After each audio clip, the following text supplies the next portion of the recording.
And now, live from the Steele Twins recording studio in beautiful Traverse City, Michigan, and from Casa del Fraytown in Taylor, Michigan, the Outside Blitz and the Steele Twins Gaming are proud to present your hosts, the fabulous Scotty Fraytown, the Cannonball Alex Steele, and yes, kids, he's back, the Bootleg Bettor, with this week's Outside Blitz.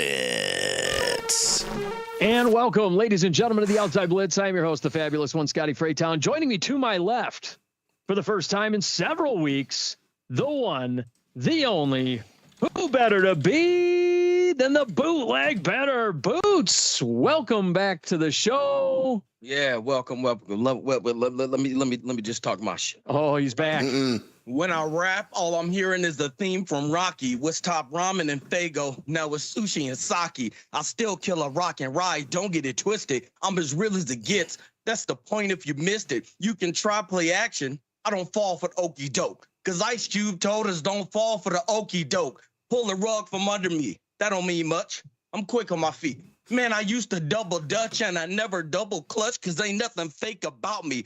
Yet I'm so vain, I probably think this verse is about me. Now, how could you doubt me? I'm sewn in where the thread is and everybody out here toasting, but you know where the bread is. What he said is, I got the mic, so drop your weapons. You give me a minute, you get what's left. Sloppy seconds. I woke up thanking God just to pay the respect. Got out of bed, said, fuck Satan, then I stepped on his neck. What you expect? Amen. Boots, let's go. Welcome back to the show. Hey, buddy, you're back. I love it. Yeah. Welcome back. Yeah. I love that you're back. It's a good time. But the Bootleg Bettor back in the house. We are here. We are 1 week away, just under a week away from the NFL draft. It's going to be it's one of the best weekends of the year for us, Alex, for Boots. We are fired up. Man, going to be a good time up in Traverse City next weekend. Like Chris. Yeah, buddy. It's going to be a lot of fun. You know, this is one of those draft classes. A lot of people. Except I get GoBots instead of Transformers. Man, you won't believe how much potato salad was flung across the room when I got mad about them GoBots. Unbelievable. But listen, when it comes, missed my head by half an inch. But listen, this is one of those draft classes where a lot of people are saying, you know, oh, it's, you know, not a super strong draft class and all this other stuff. Look. These are the types of draft classes. You remember the last time we heard that story. Oh, it's not a strong draft class. Who came out of that draft class? Anybody remember? Well, I mean, it's almost like they can say that every year, but it depends on the position. It does. Right? But you remember who came out of that not so strong draft class, right? Patrick Mahomes II, right? And that's every time we hear stuff like that, there's always some sort of giant star that comes out of these draft classes. It's always these unsung ones where the stars emerge, the biggest stars in football emerge, and this is going to be one of those times. I have that feeling that there's going to be a time where we're going to be looking back at this draft class going, man, we saw some stars out of this class. And really, when we're looking at this draft class, we've been talking about it in previous weeks, there are a lot of positions in this draft class in particular where, you know, the positions are ones that you wouldn't expect to be strong, that aren't normally viewed as strong. The linebacker position in this draft class, very, very strong. The safety position, which we'll be talking about today, very, very strong in this draft class. The corner position, very strong in this draft class. And the wide receiver position, very deep in this draft class. It might not be as strong, like it's not top heavy like it was in previous years, but the wide receiver position is very deep in this draft class to the point where you can still get big time starters on day 2 and day 3 and still walk out with stars. So, I mean, there's positions that people aren't necessarily looking at as strongly as they should be. And I'm super excited about this draft class. Super fired up. A lot of people still, you know, obviously the Fernando Mendoza hype train is rolling. Obviously, you know, the Jeremiah Love hype train is rolling, you know, and rightfully so. But we're going to be talking a little bit about safeties today. We're going to be talking about that draft class, but we do have some news around the league, including some draft news. But we got to talk about some other stuff. First, let's talk about the biggest news from this week that just popped yesterday. The Texans linebacker and edge rusher Will Anderson gets his extension. He gets a 3-year, $150 million extension, $50 million per year. It officially makes him the highest paid non-quarterback in the league. If you recall, he was selected 3rd overall in the 2023 draft class. Alex has touted it last show. He said it again. He touted it as the best 1-2 punch in draft history as far as draft selections go. This one was almost a no-brainer to me. I'll start with Boots. Boots, this was merited. Will Anderson, I think he was the highest graded edge rusher last year. Outside linebacker, edge rusher. What say you about this? Is this good money spent? Is this too much? Where are we at? No, it's well deserved. Yeah. When you think about what I say it all the time, these bonuses and these extensions, and don't even think about it as being an NFL player or an NBA player, a baseball player, MLB. Think about it just on your regular ass job, right? Yeah. I'm going to walk into this supervisor's office with my letter of request, right? And I'm going to make these points, and these bullet points are going to be, I've done this for the company, I've done this for the company, and I've done this for the company. But then I'm going to turn around and I'm going to tell you, I'm going to do this, this, and this after you give me this, right? So you're paying for what I've already done. Yeah. But you're also going to be paying for what I'm going to continue to do, right? So that's when you're talking about the hang on, Alex. That's when what's he doing? Right. Alex he's kicking phone calls. Is he confirming? See, this? This is what happens when you have this mogul of the gaming and video establishments and the acting and the voice acting. Yeah. You got the mogul of voice acting. He's taking phone calls on the podcast because unbelievable. He's just that damn important. Yeah, he's that important around here. I'm going to tell him to mute himself for a minute here because goodness gracious. But he's an important man, ladies and gentlemen. Too important for us. He's an important man. It's way too important for us. Yeah, but here we are. Anyway, continuing. And if you have IT questions, that's the guy to call. Yeah, exactly. But anyway, Boots, talking about Will Anderson. This to me, I agree with you. I think this is the type of extension that needed to happen. Look, we've been seeing cap space going up, right? And as the cap increases, you're going to get guys that are going to get larger contracts. That's just how it's going to go. Yeah. And for all positions, you're going to see that happen. You're going to see the increase in positions moving forward.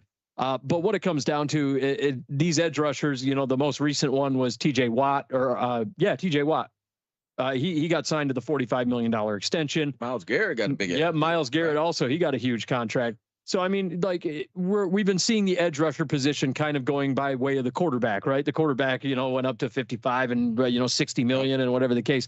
Yeah. So as the cap increases, you're going to see, and even the receiver position now is going up to 35, 36, 37 million. So we're getting into that range. I think Jackson Smith-Njigba just got 40 million. So as the cap increases, the contracts are going to increase. We're going to see that happen year over year. We're going to see the salary cap increases and the hits increase for these different players.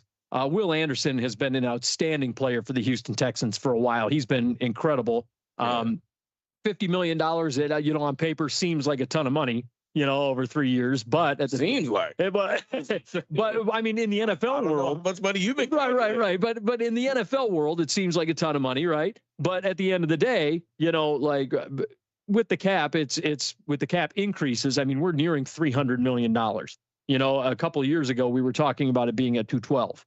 So, cap has gone up by, damn near $90 million in the last 3-4 years here. Yeah. So, here we are, $50 million doesn't seem like such a crazy cap hit anymore. These NFL teams going to need to start acting Congress. Yes.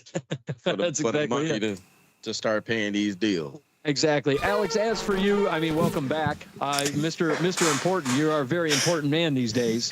You don't know the half of it. The joys of being an IT person at a doctor's office. Exactly. So Will Anderson's contract extension. This is a guy that you have loved since he got drafted. It was a great 1-2 punch. Tell me, what do you think? 150 million, so he gets 50 million per year. Is it worth every penny here? 100%. It's a no-brainer. Like I told you offline yesterday, pay the man. And you know, Yep. he's been an absolute stud the entire time he's been with Houston. So I mean, and yes, I mean, I'll say it again myself. That was the greatest 1-2 punch in NFL draft history, and I don't think, you know, it might be topped one of these days, but it's going to take some doing to do it.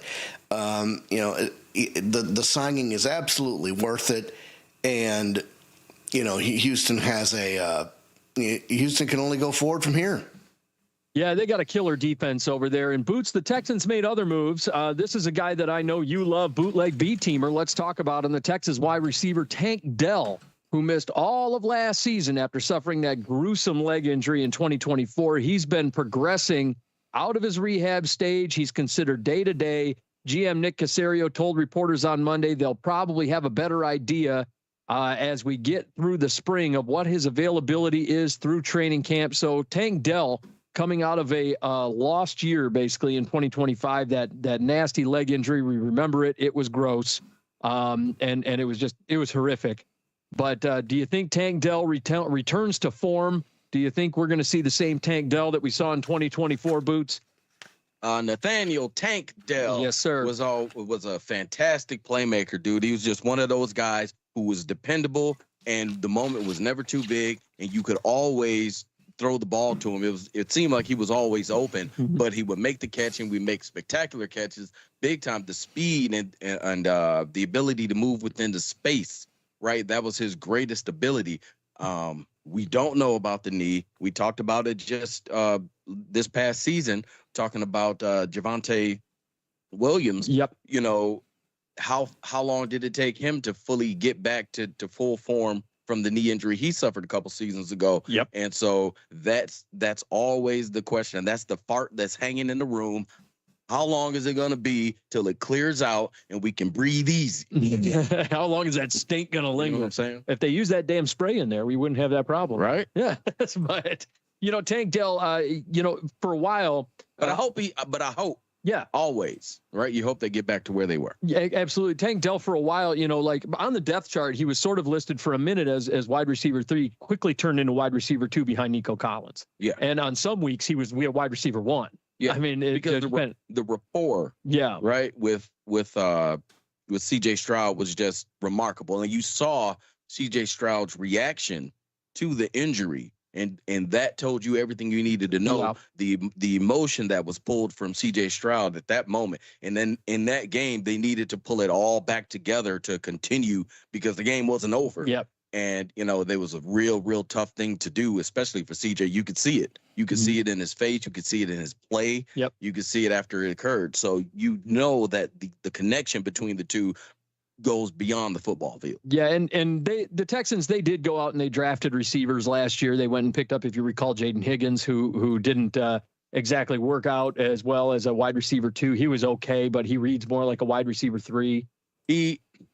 Higgins started to come on later in the season. Yeah. Because again, Nico was healthy. You know, no need to go to, you know, Jaden Higgins, but you got Nico Collins there all the time. But, you know, he was going through those rookie hurdles, trying to get over those early rookie hurdles. And Jalen Noel that they also drafted. Yes. Both of them from Iowa State, by the way.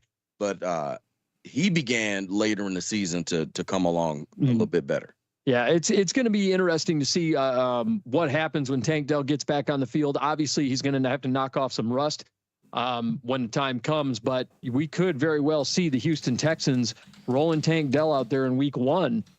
You know, depending on if he's going through camp. I mean, it was a nasty injury. He's had a lot of work done.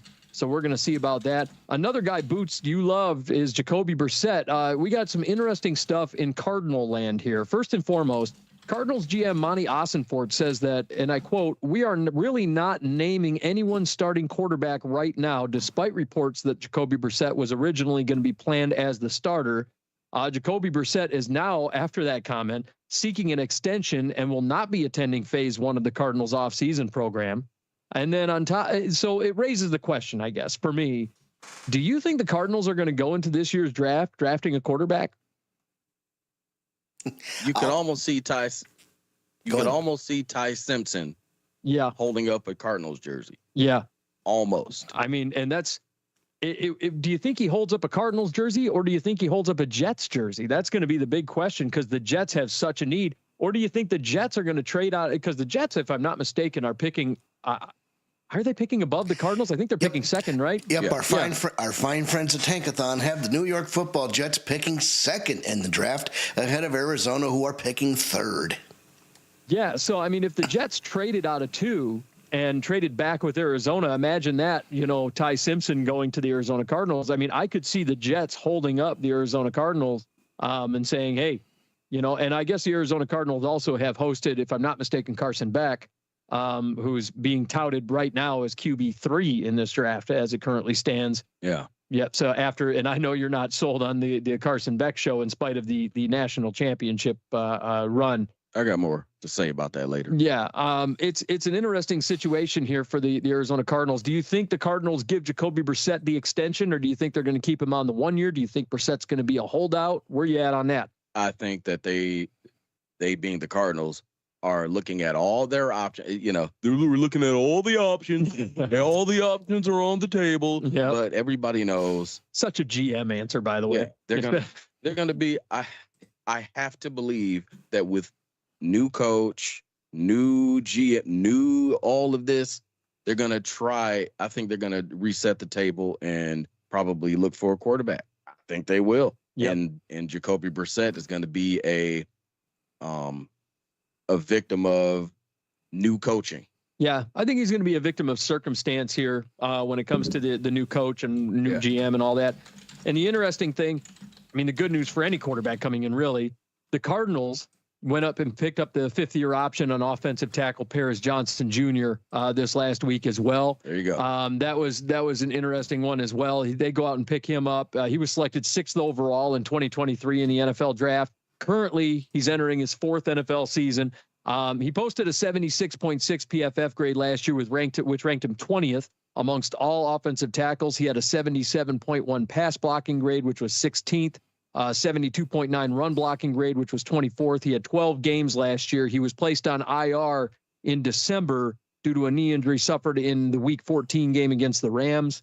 I actually like this signing here. I think Paris Johnson, I mean, when you get your grades in your Pro Football Focus grades sitting in the mid-70s as a left tackle, that's usually a pretty good sign that you are one of the better offensive tackles in football. I mean, it's not the PFF grades aren't the end all be all when it comes to hell no. When it comes to offensive linemen, but it's not the end all be all when it comes to players. Yep, period. but, you know what I mean? It's probably this particular index is probably the quote best that we have to grade players on, but we know it goes beyond the X's and O's. Absolutely, it goes beyond into the X's and O's, and but it's very metrics, it's very sabermetrics, if you will, and it gives you an idea of how effective a guy is on the field a lot of times. And for a guy to be walking out with that level of grading is usually a pretty good sign that they're doing a pretty damn good job. Paris Johnson Jr. has been doing a very good job as a left tackle for the Arizona Cardinals. So for any quarterback that's going to wind up walking in the door, whether it's Ty Simpson,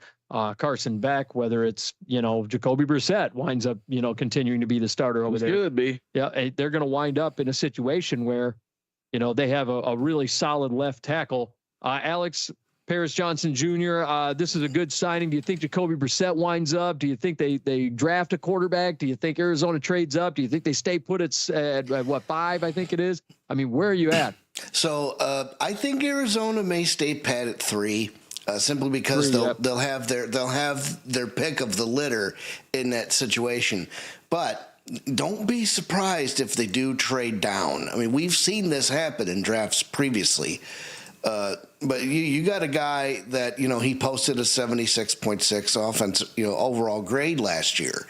And if you take a look, his highest grades in the pass blocking sector were his first couple of games against New Orleans, Carolina, and Seattle. So there's definitely things. When you're doing a good job against Seattle, there's something to be said.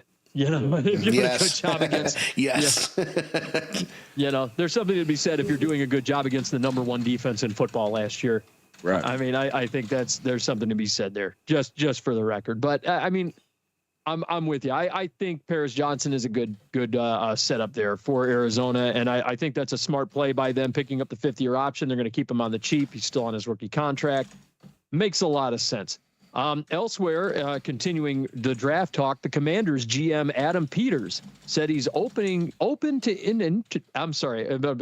There we go. Let's try this again. Commanders GM Adam Peters says that he's open to an intra-divisional trade, but will stay at 7 more than likely. Do you think the Commanders trade down? Do you think they're going to, move around with the Cowboys, with the Giants, with the Eagles? Where do you think they're headed? I mean, all this interspecies trading. But if I'm the Commanders, hey, I'm looking at Dexter Lawrence. If you want to get out of New York, yep, right? Come on over here to Washington. They could use an added defensive tackle over there in Washington. Yeah, with that aging defense. Yep. Let's get Dexter Lawrence over here. Yeah. If you're open to the intra-division trade, why not? Yeah. I mean, and if you deal, I mean, they're going to wind up dealing their first rounder to get him anyway. I mean, it's Dexter Lawrence for free. Right. I mean, like, I don't know that I would do it. I know that they need it. But, I think the Commanders just, to me, they have other needs, elsewhere. I mean, they need a middle linebacker. I mean, which you can get in the second round, I guess, because it's, not a premium position, right? But especially with them sitting at 7, that's a high draft pick. That's a really high draft pick. So, I mean, if you were to deal number 7, and you better get something a little extra, in my opinion. I mean, I like Dexter Lawrence. I think he's a great player. Am I willing to deal 7? Man, we're dealing a lot there to go and get him. So, I mean, you're going to get a great player. And also I'd have to look at his contract. That's another thing I'd have to take a peek at.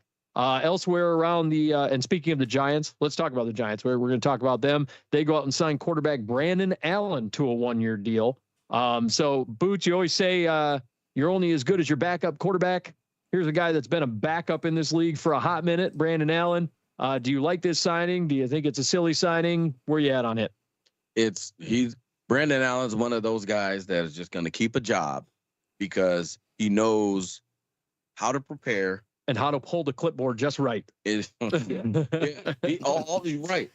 But that's the thing though. He's constantly studying and he's constantly knowing what the coaches are going to want. Yeah. Right. And so there's value in that. So Brandon Allen still, I don't mind it. You know what I mean? Especially because you've got a young Jackson Dart who's learning how to be an NFL quarterback, how to be an NFL player. And now you give him someone with a young veteran who's been around and can guide him along the way.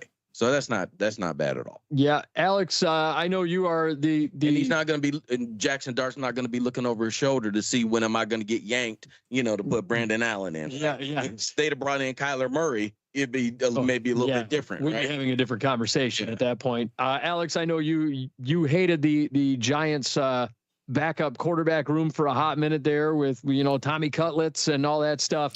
Is Brandon Allen an upgrade for Mr. Cutlets here? I mean, sure.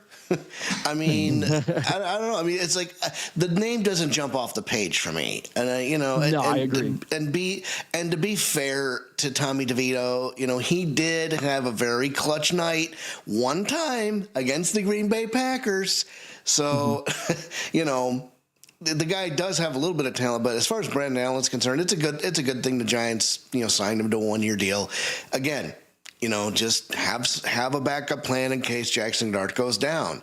I mean, I'm not mad at this at all. Yeah, I think it's an upgrade over old Tommy Cutlets there, who has since skipped town. So we'll see how that goes.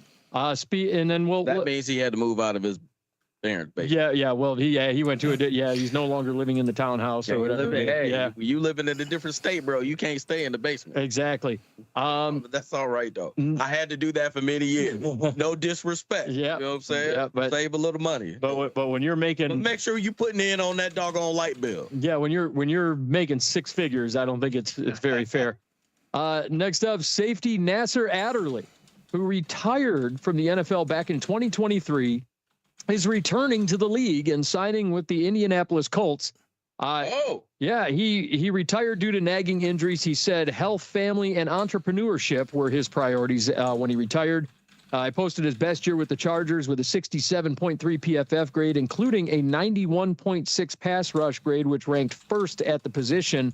Currently, he's 28 years old. He was drafted in the second round by the Chargers back in 2019 out of Delaware. Adderley, it's an interesting situation there coming back to the NFL. It's an interesting spot to come back to as well, coming back to the Colts. Colts get him on a dime. Boots, Nasser Adderley, where are you at on him coming back after a 3-year absence? At 28 years old, you feel like, okay, there's still something left in the tank. And obviously he wouldn't come back if he knew that he wasn't going to be able to perform at this type of level. And with the Colts, again, you got new people that running some things. Hey, let's give it a shot. You know, what's the worst that can happen, right? You know, if anything, we've got a depth piece, right? And that's at worst, right? And at best, we've got a competent starter who can really help his team. Yeah, I agree. I think he's sort of a depth piece. I mean, as you recall, you know, the Colts do have Cam Bynum over there as a safety, and they've got a pair of really decent safeties over there. But it's going to be a question of, you know, where does he fit in? Is he going to be a rotational guy? Is he going to be, you know, primarily relegated to special teams while he kind of gets his footing back? I mean, it depends on how things go. When he left, he posted his highest numbers as a safety when he walked out the door, and it was just so kind of a surprising thing for him to, you know, be like, see you later at 26 years old or 25 years old. So for him to be back is an interesting little situation. And then for his previous team, they've got some stuff going on. The Chargers, first of all, running back Kamani Vidal, he goes out and signs his exclusive rights tender with the team. So he'll be back with the team. They placed a restricted free agent tender on him, so he'll be back around. I like that. I like the fact that they kept him around. They put an RFA on him. I like Kamani Vidal. I think he's a nice, solid backup running back behind Kamani Vidal Sassoon. Yes, as we refer to him often on this show. Yeah. And then the other thing is the Chargers currently are in contract extension talks with safety Derwin James. If you recall, Derwin James, he was selected 17th overall in the 2018 draft class. He signed a 4-year, $76.4 million extension back in August of 2022, which he's entering the last year of that deal. Currently, he's 29 years old. Last year, he posted an 81.2 PFF grade, which ranked 9th in 2026, along with an 83.7 coverage grade, which ranked 5th among all safeties in the league. Boots, Derwin James, a little bit of an injury bug throughout his career, but still has played at a very, very high level. I know we talk about availability and reliability on the show a lot. He has, like I said, that injury history, but I think Derwin James is still worth a pretty penny at this stage of his career, 29 years old. Boots, where you at on him? Absolutely. You pay him. You don't necessarily break the bank. Yep. Right? Because you have to bake in what's already happened, you know, into the new deal. But you have to make sure that you have to make sure that your offer is above what, you know, going rate is. Yeah. You know what I mean? At the very least, you got to beat going rate, but you can't break the bank. He's very much above average, right? I mean, he's ranked 9th last year among all safeties. I mean, he's one of the best safeties in football for sure. Absolutely. Top 100 NFL player. So you can't, you know, like I said, you pay above going rate, but you don't break the bank. Yeah. And don't make him the highest paid safety. No, I don't. But you definitely have to put him in the neighborhood. A lot of times, you know, I think that's the issue is, you know, you get a guy who's really good, like Derwin James, really, really good. I mean, no doubt about it. No question about it. Very, very good. But the problem comes in where you get Derwin James and you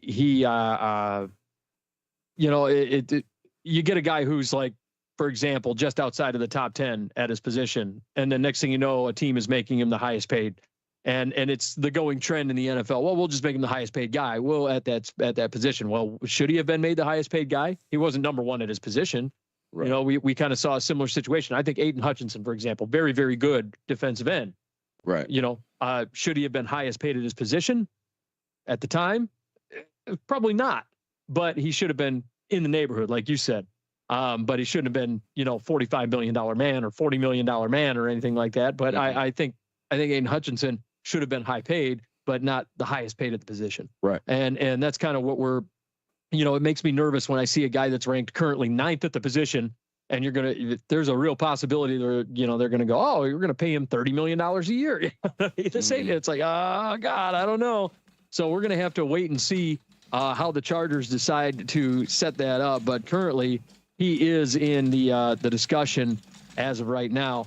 I think Obafemi beats Brock Lesnar. Oh yeah, Dan, we see your question here. I know it has nothing to do with football, but what are your predictions for WrestleMania? I am with you. It just came out of nowhere, and I was like, oh wait, yeah, I saw this. I agree with you. I think Obafemi does beat Brock Lesnar, but I also do think CM Punk beats Roman Reigns. I think that's going to happen. I think Randy Orton beats Cody Rhodes. I do. I think Roman Reigns beats CM Punk.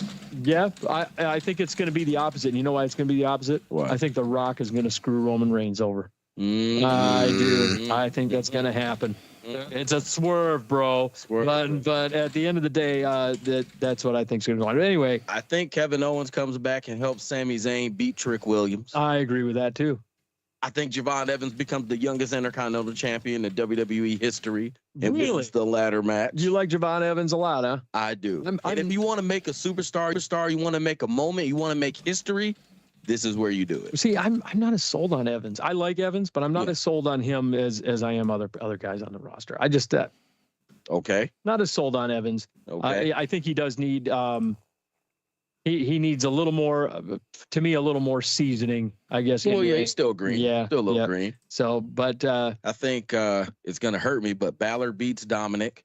Yeah, which I'm not excited about that. I agree with you that's probably going to happen, but I'm not a fan. But I think Liv beats Stephanie Vaquer. They're aiming for that, I think. Yeah, they're aiming for that. Either that, or you're going to see a Roxanne Perez screw job on that. Doesn't Rhea have to beat Jade? I think she does, and I think she will. And I think Jade Cargill, from a lot of what a lot of people are saying, a lot of people aren't feeling Jade Cargill in the backstage right now. Not. So I mean, in the backstage or the fans, and I really haven't felt Jade Cargill since she came over from WWE or from AEW rather into WWE. I haven't really felt Cargill. I mean, really stood up to what the other women's wrestlers are doing on the roster. If you really wanted to pull one over to me that from AEW that would be good, it's what's her name? Oh God. I forget her name. She's the fabulous or whatever her name is. Are you talking about the Glamours? Yeah, she's on NXT. Yeah. Oh yeah, she's on NXT. She's phenomenal. Women's North American champion, I believe. Yep, and Toni Storm, I think, would be another one that needs to come back to WWE. I think she would be tremendous in WWE. Especially with that gimmick, timeless Toni Storm. Oh my God. Yeah. Yeah, that is one of the most ridiculous gimmicks I've ever seen. But it's great. It's tremendous. It's phenomenal. But I think the Usos in LA beat the Vision in Ice Show. I don't. I think. You think Speed and Theory and Logan Whip? Yeah, they're gonna put the heels over on that. They're building them. They're building them. Gotcha. Yep. Question is why? Yeah, why?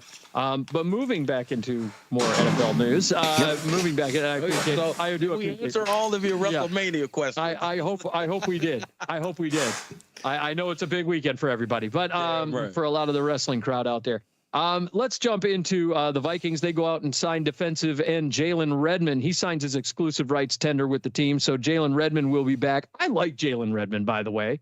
I think he's considered a defensive end, but he basically plays defensive tackle for the Vikings. I think Jalen Redmond is one of the most unsung heroes of that Vikings defense. He was phenomenal last year, stood out, and that's why I think the Vikings felt so comfortable moving on from Javon Hargrave, moving on from Jonathan Allen. I really felt like that was just a smart move on the Vikings end, saving that cap space from those two big time signings last year, and just saying, I'm comfortable with Jalen Redmond. And I feel comfortable with Redmond because I felt like Redmond played better than those two and had bigger moments than those two all year long. So I want to see what he does with a full workload. And a lot of people are predicting that the Vikings are going to go and take a defensive tackle in round one. I think that would be silly of the Vikings to do that. Just go with corner. Yeah, just go with a corner or a safety. I wouldn't be mad at either one. If you walk out with Caleb Downs, I'm feeling it. If you walk out with Tinneman, I'm feeling it. I don't know if he's going to get down. No, and I think Downs is going to go early. But if he falls, oh, my God. If he would have fallen to 18, oh, goodness gracious. You mentioned Caleb Downs.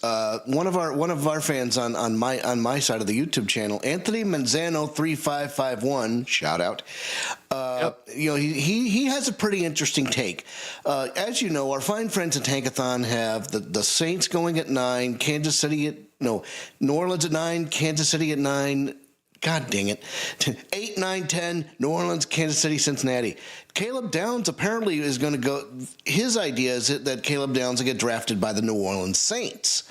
So it wouldn't surprise me one bit. And the interesting thing about the New Orleans Saints, so it would be a good pick for the Saints. One thing I think the Saints desperately need right now, especially when they moved on Rashid Shaheed, is even though it's a deep wide receiver class, they have an opportunity to walk out with a big time receiver. Imagine the Saints walking out with a Mekhi Lemon.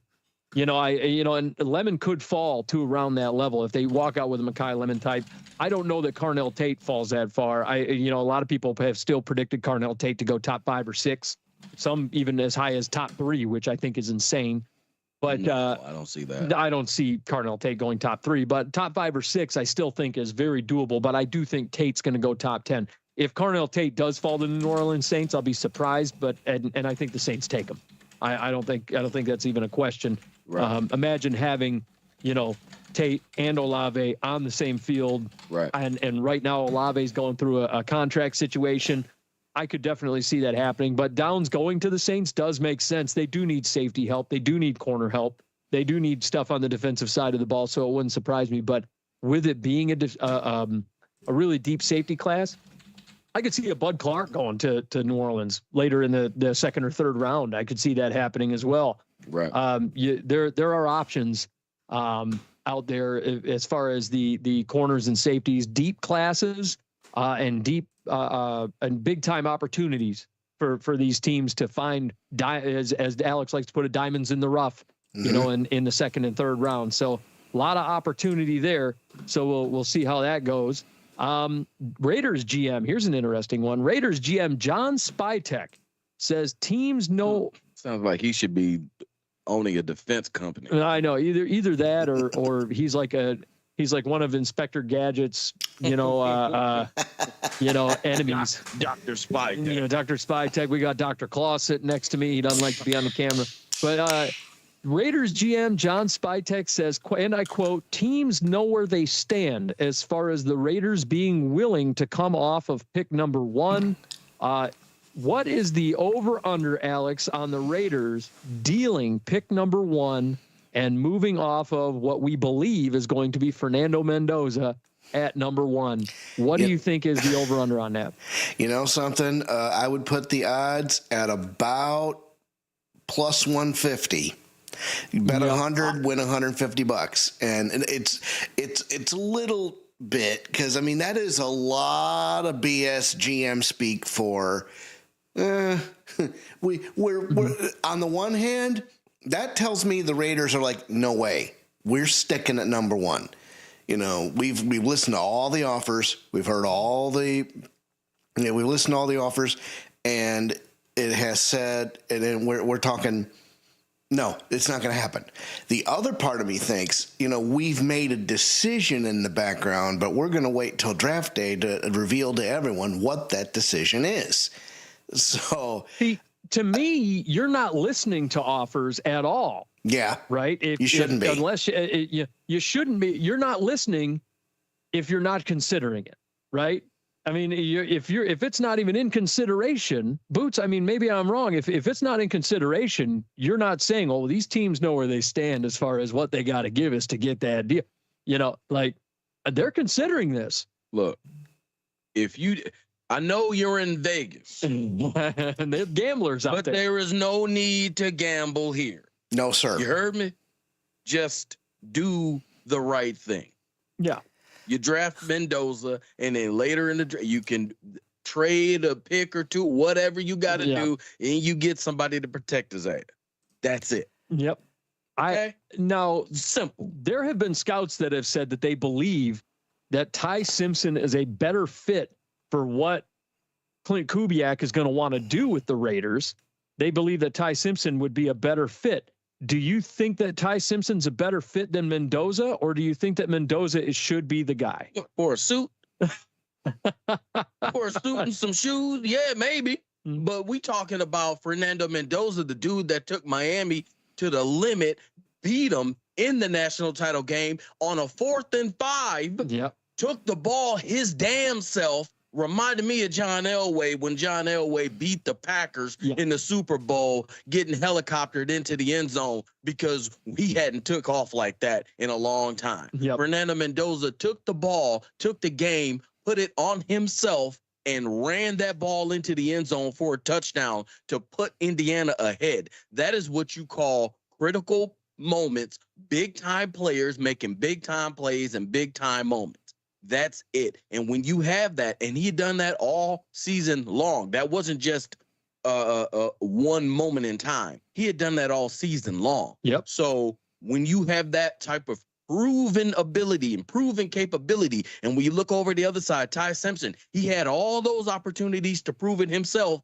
and he did not in some of those same critical moments, which is why Alabama ain't national champions. Yep. And why they lost last season too. Come on, man. Stop playing. Don't be a gambler. Be a winner. That's it. I mean, and I believe that Mendoza should be the pick. I'm with you that I think he should be the guy. But it's an interesting thought. And given what we saw last year from, for example, Sam Darnold, and the amount of the good passing that went on from Sam Darnold, I think it's very, very interesting that people are saying, oh, well, Ty Simpson as a passer would be a better fit for Clint Kubiak's system. I think that's kind of interesting. And I do think it's interesting that, we heard those a couple weeks ago, heard those thoughts. And then now a couple weeks later, we're saying the Raiders are even considering, trade talks, and whether or not, they're going to follow through with anything. I mean, like Alex said, it's a little bit of GM speak, right? I mean, here they know where they stand. And I think a lot of that is to be cute. Yeah, well, yeah, exactly. Play with the media. And kind of talk through the media. Tell people, okay. Yeah. All right. So our friend Anthony Manzano 3551 says, I've been saying this from the beginning. I followed Fernando since high school. As much as I like the kid, he is not a first overall pick. What? I'm not drafting a guy whose seal is Brock Purdy. Now, I'm not sure what he means by the Brock Purdy comparison, but can somebody decipher this? He's better than Brock Purdy right now. Yes. I think the big thing about Mendoza, and I think Simpson is a more accurate passer. I will say that. But when it comes to Mendoza, I think he, as a traditional pocket passer, I think Mendoza is the better of the two as far as being a traditional pocket passer goes. And I do think that Mendoza is the guy that will make the decision of when to take a shot underneath, when to take a pass underneath. When he kind of picks apart zone defenses a lot better than Ty Simpson does. Yeah. Whereas Ty Simpson is going to be a guy that he'll throw a more accurate ball, but I think Ty Simpson is less risk averse in a way where CJ Stroud, we kind of saw that where CJ Stroud was very not risk averse at all. He was throwing some darts into triple coverage. They both have their strengths. I think Mendoza has more of a leadership quality than Ty Simpson does. Absolutely. They both have their pros and cons. The hardest thing for Mendoza is going to be that he doesn't have the same mobility that you would need for a team that doesn't have an offensive line, which makes me concerned. The Raiders don't have an O-line, and they're going to get the hell beat out of them. It's really a tough situation that he's going to be walking into in Vegas. Which is why you draft him first, and then you draft people to protect him after. Yeah, and the Raiders are, because their team is so just barren as far as what they have.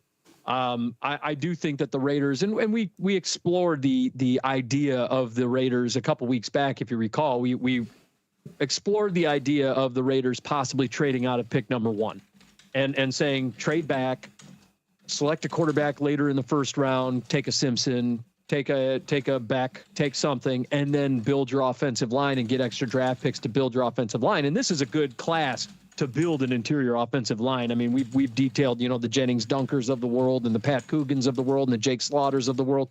We've talked about all those guys. And so it wouldn't surprise me if they went. Have another name for you too. Yep. And it wouldn't surprise me if they went interior offensive line when the time comes, in the second and third round on day 2. But, Mendoza, a lot of people don't feel like he's a number 1 overall pick. And I don't blame people for feeling that way. But at the same time, a lot of folks out there believe he is. And I think that the Raiders believe he is. They're not going to be out there at the national championship game looking at the kid if they're not going to pick him number 1 overall. But, you're going to have to sell the farm to go and get that number 1 overall pick. I mean, you're going to be talking 4 first-round picks, some just ridiculous haul. And that's why I think a lot of teams have been out there going, hey, we want to create like the Browns, for example. They threw it out there that they wanted to be able to trade draft picks 5 years into the future. You're right. Which we've said on this show before is actually kind of weird, kind of silly. No. Right. No. So, I mean, and then we talk about that, well, let's talk about the Browns here, because the Browns GM Andrew Berry says that the goal is, and I quote, to maximize the asset as it pertains to pick number 6. The Browns picking at number 6, obviously, that tells me that they're willing to either trade up or down or whatever the case may be. That pick is going to be traded somewhere. And the Browns do this shit every single goddamn year. They just trade all over the board. What have I been saying? Always screws up your big board too, doesn't it? It does every year. What have I been saying? This GM just put it perfectly how I've been saying this for over a season. And now these are no longer players. They are assets, investments. Yeah. They're not players. To them, they're investments. Yep. Because he said he wanted to do what at number 6? Maximize the asset. The asset. Yeah. What is an investment but an asset? Yep. Out of here, man. Yep. These are real people. It pisses me off, kind of. He's gonna go ahead and you're gonna trade. It just tells me, basically what it tells me is that the Browns are open for business to trade number 6. I mean, that's what that's what it tells me. And the Browns, they have a need at different positions and different situations. Obviously, they extended a few of their wide receivers. Jamari Thrash, for example, got extended last week. We talked about that a little bit. Malachi Corley, he got extended. So they did extend some of those depth pieces, but they do have needs at different positions. So it wouldn't surprise me, however, if the Browns did trade down. Obviously, the biggest trade suitor for a lot of these teams that are looking to trade down should be the Rams. The Rams have 2 first-round picks, one at 12, one in the 20s. They should be trading back with the Rams if there's anybody out there that they should be dealing with. And if the Rams want to move up and they have an idea of who they want to pick up, hey, here's your opportunity. Go ahead. And if I'm the Browns, the first thing I'm doing is I'm drafting a big fella on the offensive line to protect Shedeur Sanders. Yes. Because he's the asset, the investment that you need to protect. Yes, I agree. The Browns, they're going to have some work to do. They're going to need a little bit extra at receiver too. I think they're going to have to, at some point, they're going to have to buckle down and get a big time receiver for Shedeur. We've talked about and there are plenty. Trust me, I got some names for you. Yeah. There's plenty of receivers that you can do that with in the early rounds. Yeah. Right.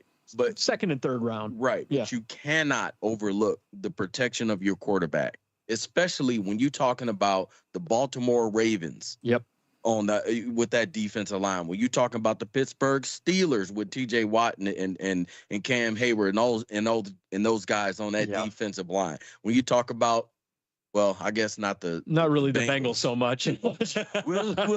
we'll see what they do if Shamar Stewart actually pans out. Whatever, we'll see what they do. But when you're in that division, you have to protect your quarterbacks. Yeah. Alex, when it comes to the Cleveland Browns, do you think there's going to be a trade down here? Do you think they're going to go up and go after something? I mean, the Browns love to trade.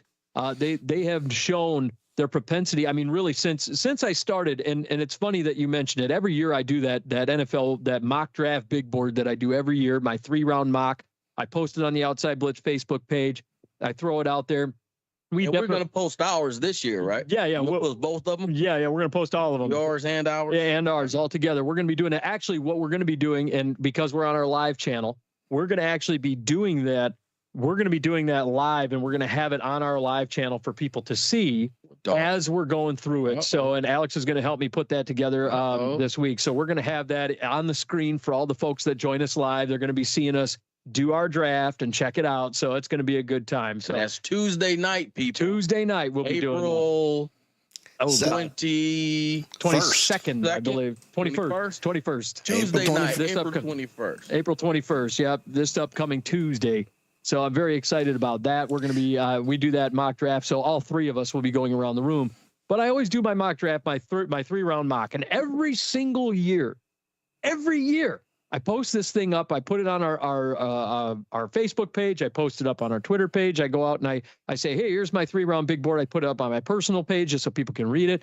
And then I print it out off of the PFF mock draft simulator because I just go through, pick the picks, and then I print it up so that when we are together, Alex, you and I, and our buddy Ray Collins and whomever else decides to join us, Andy, your brother, Steele Twins, Andy, we can sit there and we can check off and see how many I get right. And every single year, without fail, it's like death taxes in the Cleveland Browns. They screw up this mock draft. I'm going well. I've been one year I had 1 through 5 done, and then the Browns rolled in and they traded like 3 times in the first round, screwed the whole thing.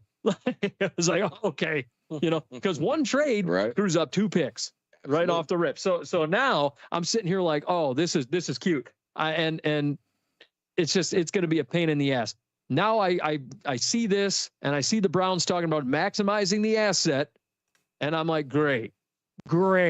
This is what we're going to see. We're going to see the Cleveland Browns trading their pick away at some point, and they're going to be moving up and down the draft board. Alex, where do you think the Cleveland Browns are going to go? Do you think they're going up? Do you think they're going down? Do you think they're staying put? Do you think that this is all just jargon? Do you think it's bullshit? What do you think it is?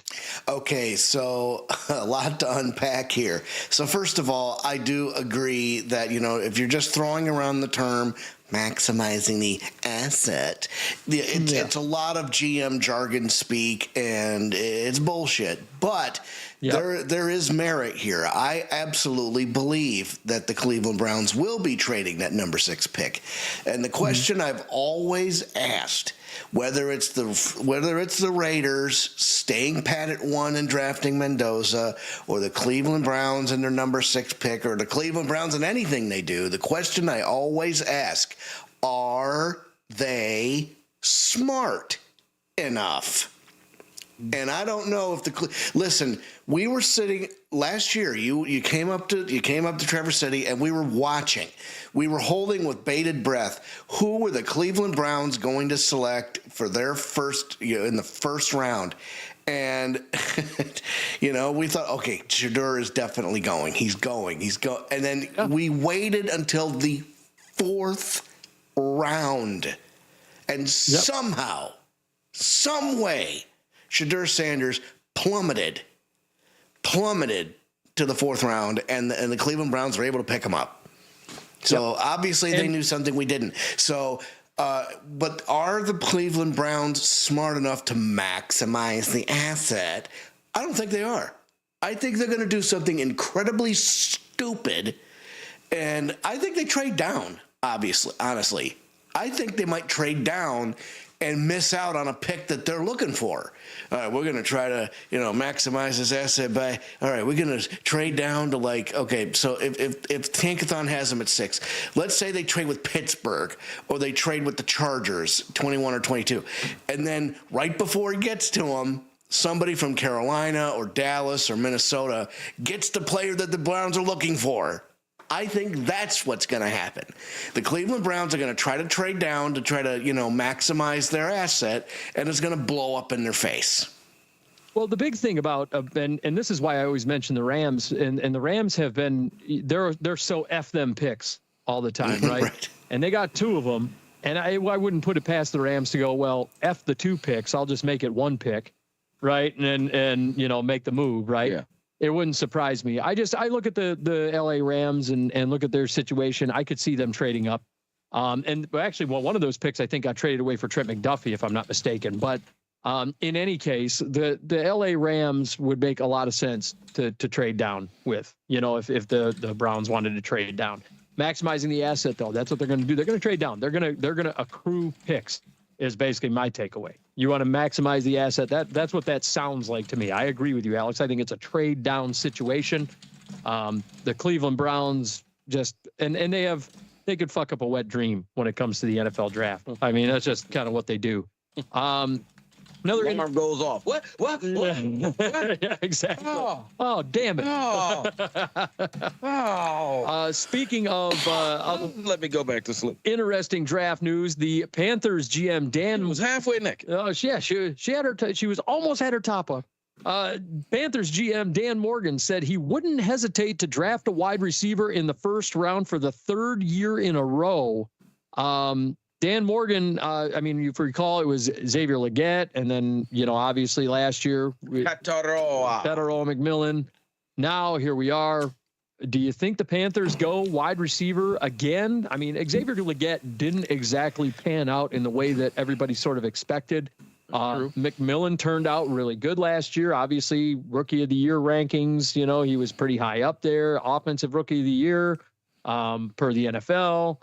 The emergence of Jalen Coker, yes, has quieted some of that, but he missed some time. He did. So there's a possibility there with the unknown of Xavier Legette and how good he really is, mixed with Jalen Coker being very good but missing time.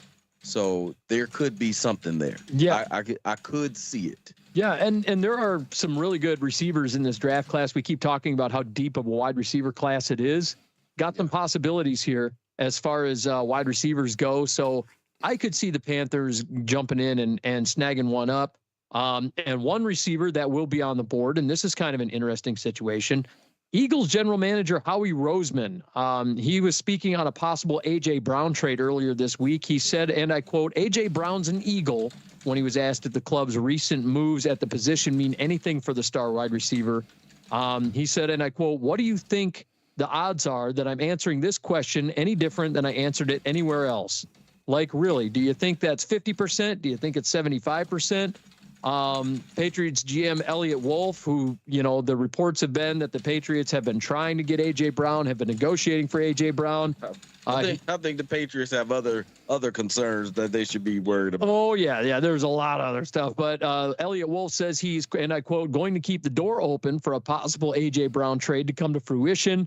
So let's talk about A.J. Brown. I mean, we've seen A.J. Brown get dealt during the NFL draft in the past. If you recall, he got traded to the Eagles from the Titans. And for the Traylon Burks deal, if you recall, the Titans wound up taking Traylon Burks, who wound up being one of their most notorious draft busts in history as a first-round selection. A.J. Brown, obviously, he's been very honest about how unhappy he is with the Eagles and how unhappy he is with Jalen Hurts and whatever the case may be, and kind of been poking at that whole situation. Do you think first of all, Alex, what do you think is the over under with A.J. Brown being traded during the NFL draft? Well, I would go ahead and put the odds at plus 200. Now, it's like, because it's not that likely to happen, in my opinion. If it was, in my opinion, I think the Eagles will trade, if they do decide to trade A.J. Brown, they'll do it before the trade deadline, but during the regular season. I think they have to evaluate where they are in terms of draft capital, in terms of cap space. There's a lot of factors to look at, but I don't think they'll deal A.J. Brown, in the draft unless they're looking to trade up. They're already picking 23rd in the first round, according to our fine friends at Tankathon. But we also have to take a look at where they're drafting in the preceding rounds. I don't know, I'm looking for the right word, but they're drafting around the same point in the second round at pick 54. They also have pick 68 So they're picking early in the third round. Maybe they might try to secure some more third round picks with that. I mean, you could get a decent haul for a receiver like A.J. Brown, but I don't think the Eagles are going to do that. I think they have what they need as far as draft capital right now, and then if they find a situation that'll benefit them in the long run during the season, that's when A.J. Brown goes out the door. I think there's a serious lack of harmony is what it is with the Philadelphia Eagles right now and A.J. Brown. We kind of saw it through the regular 100%. season, and a lot of it, came with, as Boots, you like to call him, Kevin Patui, as we've called him. Yeah. But A.J. Brown, I mean, I'm on the opposite spectrum of you, Alex, right now, because I believe there is a strong possibility that we get into the draft, given the fact that A.J. Brown is out there. I think the Eagles are going to go, hey, or the Patriots are going to go, hey, listen, we're picking 31st in the first round here. Here, we'll give you number 31 overall. You give us A.J. Brown, and we call it a day. And there's a real possibility that the Eagles will deal A.J. Brown. I'm putting it at a minus 200 that he's getting traded during the NFL draft. Boots, where are you at on this A.J. Brown deal? I got some harmony for you. But the deal is, there's no way you could set the over, put it at plus $1 million. Yeah, ain't no way. You don't think he's getting traded? Hell no. Oh man, hell no. No way in the world. Yeah, this world or any other world. He's so discontent though with Jalen Hurts. I mean, look, some of that is the offensive coordinator. Some of that is whatever they got going on between them two as a quarterback receiver combo. Yeah. But the production that you gonna get from A.J. Brown.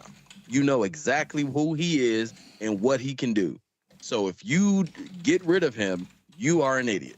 Yeah. I mean, I'm sorry. Yep. You've won a Super Bowl. You've been to 2 Super Bowls with him. Won one with him. And won one with him. Right? And he was very good in that Super Bowl. So you would be a fool.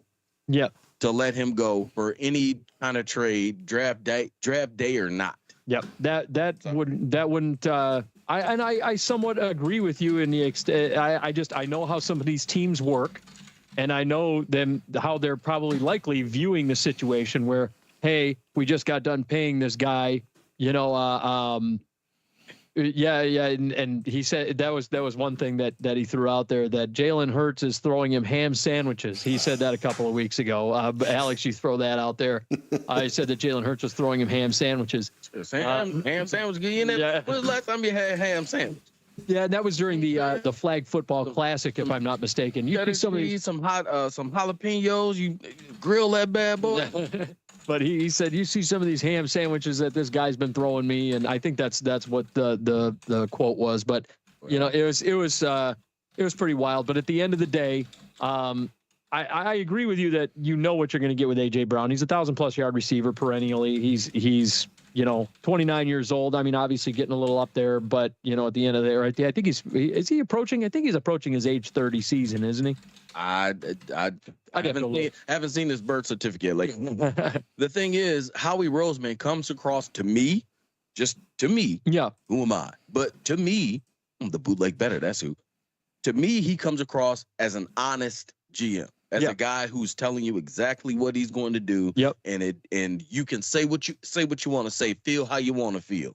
But this is what I'm saying. This is what I'm doing. It doesn't come across as smoke and mirrors trying to play the game all the damn time. Yeah. You know what I mean? It's Philly. They don't smoke and mirrors. They don't play the game. They go out there and get it. Yep. Well, one team that's been doing a lot of smoke and mirrors stuff is the Miami Dolphins. They've been doing a lot of interesting things. Let's talk about the Miami Dolphins. They go out and, first of all, Dolphins GM John Eric Sullivan, he says that the team is working on an extension for running back Devin Achane. Despite rumors of calls and offers for the running back, Sullivan says that the running back is not available for trade. Do you think that that's smoke and mirrors? Do you think that they're not going to trade him? I mean, obviously Seattle was calling about, or at least allegedly calling about him earlier this year. No, that's real. Yeah.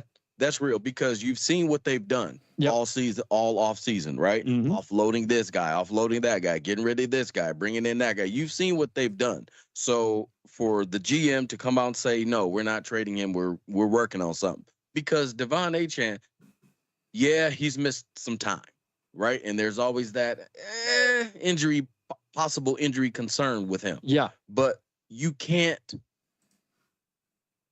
He is a difference maker at the position. He's got that explosive ability that running backs, a lot of them don't have. There's only a few, top flight, top level NFL running backs that have that game breaking ability, and he's one of them. Yep. So when you have that, that's an X factor that you almost can't quantify.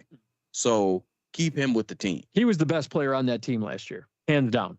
I mean, I don't think it's even close. I mean, you saw the situations where, Tua was hurt, he was out, and then they didn't have any receivers out on the field, and it was Devon Achane show.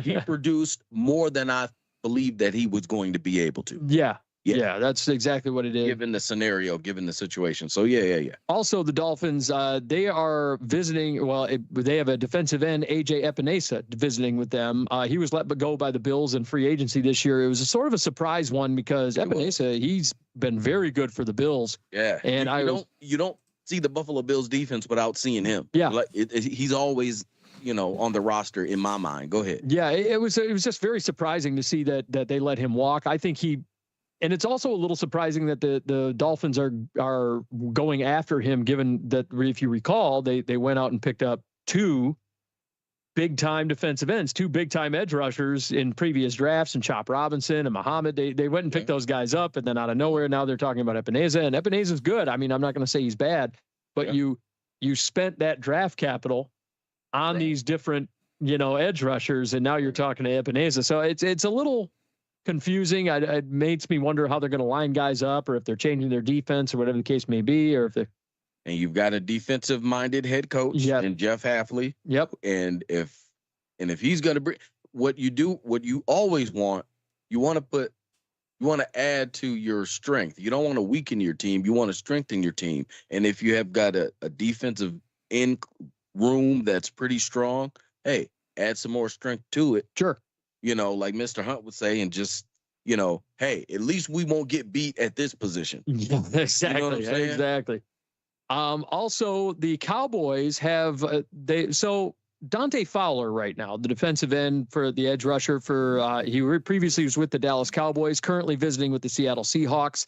The Cowboys were thought to want to re-sign him, and then they decided to go in a different direction. Dante Fowler possibly to the Seahawks. Alex, obviously the Seahawks lost Boye Mafe earlier this year. I believe he went to the Browns, if I'm not mistaken, or the Bengals. I forget which one. Off the top of my head. I think it was Baltimore. Boye Mafe. I'd have to relook. But anyway, the Seahawks lost Boye Mafe. Talking to Dante Fowler right now. Do you think Dante Fowler goes to the Seattle Seahawks? Do you think he'd be a good fit over there with the Seahawks to fill in for Boye Mafe at that edge rusher position? As that sort of replacement for him? I think so. It honestly could go either way. I don't know a whole lot about this young man, but I'll tell you. I mean, in my mind, it's a decent move, and of course you're going with the current world champion Seahawks, with a defense that is second to none. And whether Boye Mafe was a major player in that defense, I'd have to look up. But I think it's a great replacement to have this guy. Well, if you recall, Dante Fowler, he got picked up by the Jacksonville Jaguars, if I'm not mistaken, previously first-round pick for and obviously, that's on this show, notoriously that phrase becomes that former first-round pick phrase is almost like a death knell for a player, Yes. But in this specific situation, Fowler, he's been with the Jags, he's been with the Rams, he's been with the Cowboys, he's been around this league a little bit of a journeyman, but he's always been something of an impact player, especially as an edge rusher. Boots, Dante Fowler.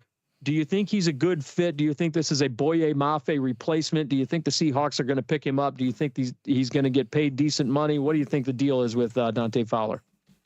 I mean, when you have talent, you end up playing, right? So he's still got talent, and people will still pay for the talent. Yeah. You know what I mean? It's not like he's one of the top flight NFL players. He's still good. Yeah. You know, he's a good NFL player, and he would work in any defense just because of his pure pass rush ability. Yeah, I think he fits, especially given Boye Mafe's departure.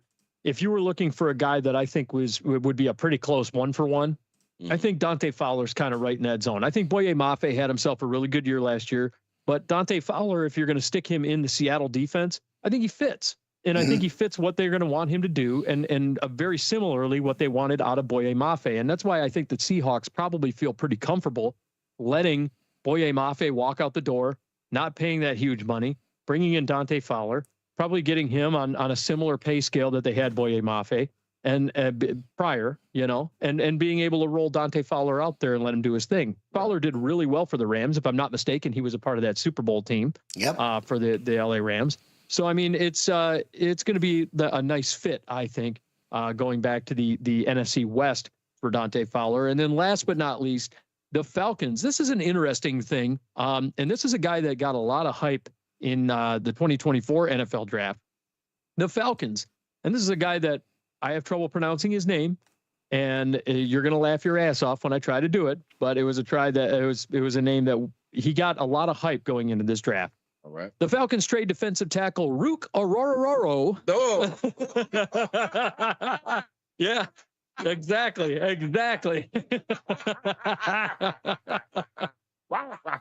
They trade him to the Jags for defensive tackle Mason Smith. Both were selected in the second round of the 2024 NFL draft. Smith was selected 48th overall. Arororo, yes. Selected 35th overall. It's hilarious, right?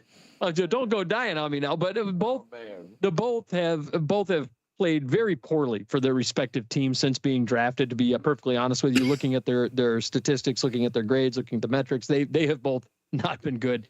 Do you think a change of scenery, Boots? You know both these guys. Do you think a change of scenery for either one of these guys is going to be good? Yeah, Arororo is still good, but sometimes. When you go, sometimes your talent may not transfer to this particular scheme. Yeah.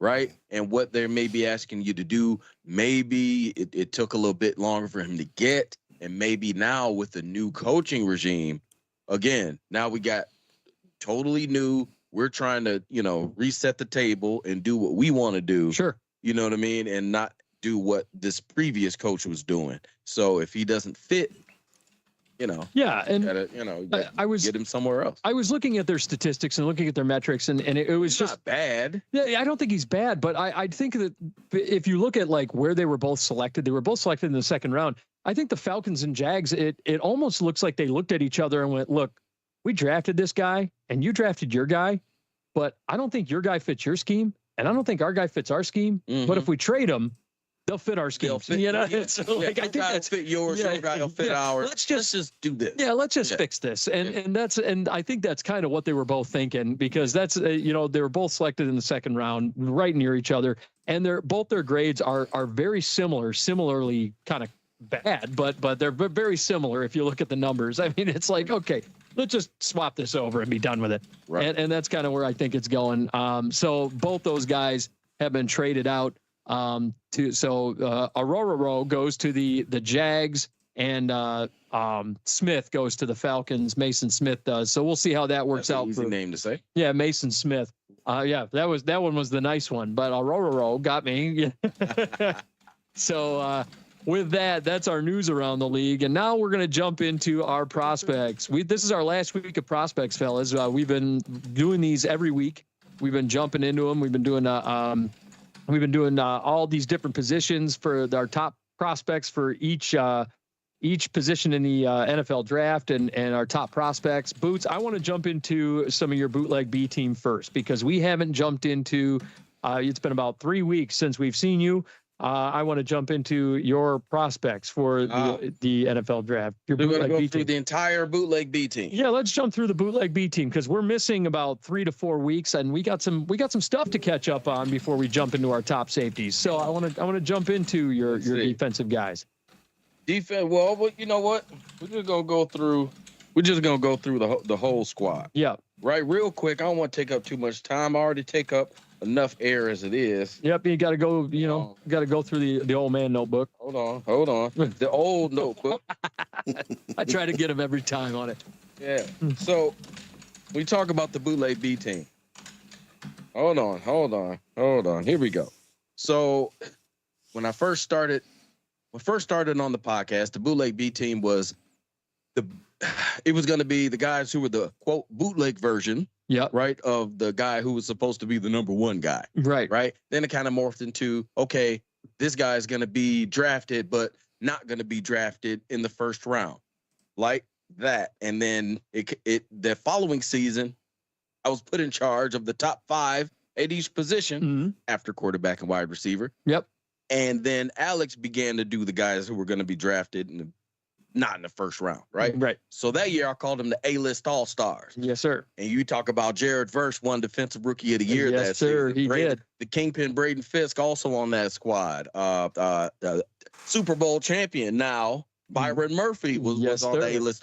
Cooper DeJean was one of my best calls that season. Yes, sir. But anyway, then the following season, Bootleg B-Team went back to it. I was only doing Big Ten guys. Yeah. Right, from 10, 11, the original traditional Big Ten schools. And you hit a bunch of them, by the way. I had a nice one. Ariante Ursarit was probably my best call of last season. Well, this season, the Bootleg B-Team has now morphed into something different again, and this time it's gonna stay where it is. It's not gonna change. It's gonna be what it is. Would you like to know? Because I've been saying the criteria for the Bootleg B-Team is very strict yet very simple. Go ahead. Have you figured what the criteria is? I haven't figured it out yet. You have not figured it out. Alex, have you figured out what the criteria is? No, sir. It's very simple yet very strict. In order to be considered for the Bootleg B-Team from henceforth and going forward beyond into the next millennia, your name must begin first or last with the letter B. That's it. That's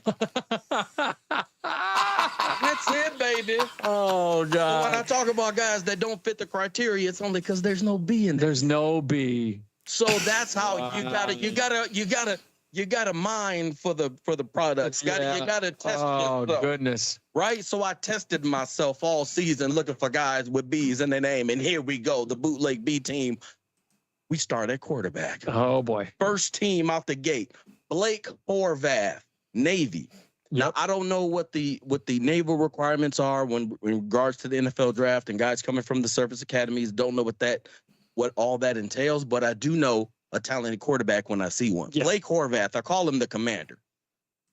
Dude has great leadership qualities, throws a nice ball, and he is efficiently athletic. Yeah. You got a lot of guys, we think about guys like Michael Vick or Randall Cunningham, or, the athleticism just jumps off the screen. Yep. His doesn't jump off the screen, but if you pay attention, he uses his athleticism very efficiently, and it's almost like he was in the Air Force because it just cuts through the air. Yeah. Right. But anyway, Blake Horvath. He can spin it. We watched.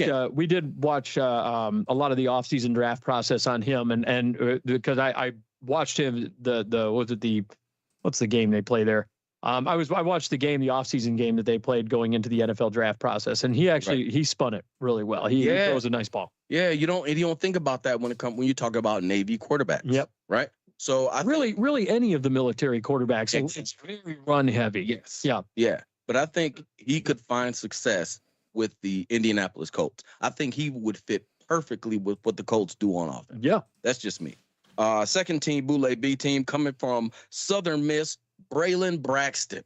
I call him the bullet because dude just throws bullets all day long. He needs to feather and layer. I was going to say a little more touch would be nice. A little more touch would be very nice with his passes. But he actually signed a deal with the Canadian Football League. Mm-hmm. So we won't be seeing him in the NFL, probably not this season. Surprised that he did that. Yeah. Given the draft process going on and how guys get picked up so quickly after the draft, as unrestricted free agents or undrafted free agents. A little surprising. Yeah. Sometimes, it is what it is. Yeah. But hey, you get that bread. Right? And honorable mention from the quarterbacks. I said he was no longer considered on the watch list. Oh, boy. But I had I broke some rules and I had to bring him back because he did have a good season, but it just faltered at the end, which is why I put Fernando Mendoza so high. Yeah. Right? Why he is because Carson Beck up, as I like to call him, he is the epitome of a guy who has it, but just when you need it, he's not there. He loses. Yep. Right? We're talking about national title game, a minute 30 something left. Right. This is what we talk about when guys are in the backyard playing. You know, when you're a young kid, you're playing. Okay, it's the 2-minute warning. It's all on me as the quarterback. I got to get the ball down the field, score the touchdown. It's all on the line. Yep. Right. And when it was all on the line, Carson Beck continually did not show up in those big moments. Yeah, he's very Kirk Cousins in that respect. Man. Very Kirk Cousins in that respect, where he can't just put it away. Right. You know, in nut cutting time. Exactly. Yeah. So that's why Carson Beck is honorable mention. But anyway, it would have been Baron Morton, but Baron Morton I love the Red Baron. Yep. And I like the way he played for most of the season, but in those bigger games that Texas Tech played, yeah, he did not show up. And in big ways too. In big ways. Yeah. What can you say? Yeah, you were hyped about him going early on in the season, and then we were watching some of those tougher games, and Alex, you can attest to this. We were watching one of them, going, "What in the hell's going on with your guy in the boots?" We were messaging him, Jesus. Yeah, but yeah, he did not show up in some of those more difficult games that he needed to be a bigger part of. Exactly. You know what you gonna say? Yep. Right. Anyway, now we go to the running back position. First team, Bootleg B-Team, running back, Kalen Buzzsaw Black, Indiana. We've been hyped about Kalen Black for a while. Yeah. On this show. I mean, he's such a nasty, in the trenches type of runner. He just full contact, bring it on. The way he runs belies his size. You would think he'd be the size of Derrick Henry, the way he that he runs. But dude, he saws through your defense, and he keeps at you every single down, all 4 quarters. You want to try to tackle me in the 4th quarter. Yeah. You're going to make some business decisions. Yep. Because he brings it every single time. Also, first team, C.A. Bangura. I call him the bouncer.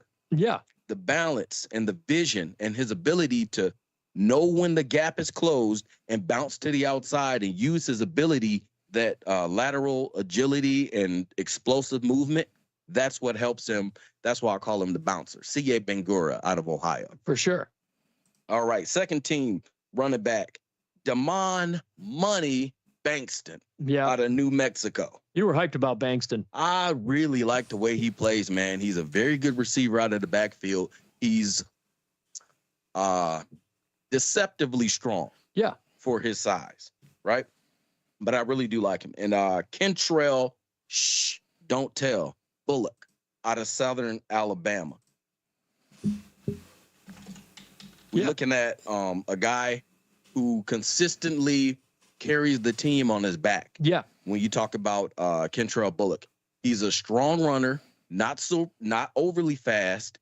He can catch the ball a little bit out of the backfield, but not someone that you consistently depend on for that. He's quicker than fast. Not a ton of straight line speed, but I mean, he's got the agility that I like, but you know, it's the straight line speed that you get concerned with, because when it's breakaway time, it's like somebody's going to track him down. Yeah. Yep. Yeah. And honorable mention, we got Devon the Truth Booth out of Mississippi State. I like Booth. I like Booth. Very versatile. He could be a punt returner or a kick returner if you need him to, which will provide immediate availability and reliability in terms of the special teams. But he catches the ball well out of the backfield. Right. He's got really good agility. He's very quick, faster than you think, but he's not a blazer game breaker. And Max out Bredesen out of Michigan. Max Bredesen. The fullback spot, man, it needs some love. Devalued. Yes. At the NFL level. We liked Bredesen. Alex was big on Bredesen, you know, coming in. And obviously Alex, big Michigan fan, you know, the Michigan boy over here. Yeah. Well, Bredesen was a guy that we had all kind of mentioned as a big time fullback, you know, we kind of liked him. he got compared to a lot of comparisons to Robbie Outs in a way because Robbie Outs, even though Robbie Outs was a tight end, he got kicked over to tight end, or he got kicked over to fullback with Seattle. Yeah. And he's got the size. Bredesen's very similar in size. Yeah. So yeah, that's kind of where we're at. Yeah. So those are the running backs. Now we go to wide receiver. We're gonna get sexy on you. Yep. Right? Wide receivers. First team. How I do it is one guy on the outside. So 2 on the outside, boom, boom, and then 1 in the middle, sort of like a slot, right? So we got Denzel, the equalizer, Boston. Yes. Out of I Washington. I love Denzel Boston. Yeah. Yeah. And and I know he's a top 5 for the show as well. Yeah, Denzel Boston is a kid that we've been pretty hyped about too, and a lot of people have been giving a lot of love. His draft stock has been kind of flying up quite a bit out of Washington there. Yeah. He's a good receiver, man. I like him a lot. Heck yeah. On the other side of that, we're gonna line up Chris Bell Out of Louisville. Louisville. Yes, sir. I call him Little Debo. Because all I see is Debo Samuel when I look at Chris Bell. The strength, the run after catch, the explosiveness, the ability to break tackles. You don't see that a lot with wide receivers. He is very strongly built. It's weird to say, but he's a strongly built receiver who's faster and stronger than you think he is. And he burned Miami. Yes, he did. Game long. He was coming off a late season injury, but keep an eye out, an ear out. Chris Bell, Louisville. Yeah, draft stock has been sort of going down a little bit when it comes to Chris Bell because of the injury. Yeah. And I think that he would have been a first-round guy had we not seen the injury so late in the season. Exactly. Yep. And running in the slot, Jeremy, by God, Bernard. Out of Alabama. Yep. Dude, he's smooth and just goes through the spatial awareness is very good. Yes. And he catches the ball all the time. He's one of those guys that craves the spotlight, craves the moment, and he will consistently deliver. Yeah, he is. He delivers quite well for Alabama. Like Alabama has a history of big time receivers. Bernard, I mean, he didn't fit remember we had Jamison Williams over there in Alabama and had Jamison Williams, if you recall, in that national title game against Georgia, was taking over the game. Yeah. I don't know that Jeremy Bernard has that sort of ability to just take over a game on that level, because if Jamison Williams doesn't get hurt, I think Alabama wins national championship, right? I think that's what we're talking about. But Jeremy Bernard, still, I think at the NFL level, we're probably talking about a really solid wide receiver 2. And I think he could be a high-end wide receiver 2. With a little more development, you might see him hit wide receiver 1, levels. And that also depends on the team and scheme that he goes to. Yeah, for sure. Absolutely. All right, second team, we talking Chris the Gazelle Brazil, the second, out of Tennessee. Yep. Dude, he reminds me, this is going to be high praise. Yeah. Randy Moss. Wow. Wow. When you talking about a dude that just go. Yeah. Go. You know how Randy, when Randy come into the league, what he used to say? Just throw it up there, dog. I'll go get it. Yep. Right? That is Chris Brazil out of Tennessee. Dude. Straight cash, homie. Man. Yep, that's it. The straight line speed and the ability to go get it. The physicality, the high pointing of the ball. Yeah, it's all there. Yes, when they played Georgia, he was working Georgia. Yeah. Right? And they got some good corners in Georgia. He was working Georgia. Yeah. Matter of fact, he worked every team he played against. Yeah. I'm talking in the middle of the field, on crossers. He was catching crossers and breaking tackles and running up the field. Go routes, verticals. He was doing it every single week, man. Chris Brazil, the second. Watch out. I think we're talking day 2 guy for Brazil. And I think you're, realistically at the very latest, I think if teams aren't looking at him, it's problematic. At the absolute latest, it's early 4th, but I think Brazil, you're going to see him probably go 3rd round. And I think that's going to be, even that's low. Trends are he either goes 52, 56, or 61, and it's either Pittsburgh, Cleveland, or Kansas City. Man, you put him with Shedeur Sanders, goodbye. Yeah, that's going to be a big one. This guy, a lot of people don't talk about, but I'm the bootleg better, so I get to talk about it. Yeah. Kid out of Memphis, came up the hard way. I just love the way he plays. I said it before. He got a funky game and arrogant, cocky hands, but in a good way. If this is who I think it is, because I've watched this kid a little bit, and I went, ooh.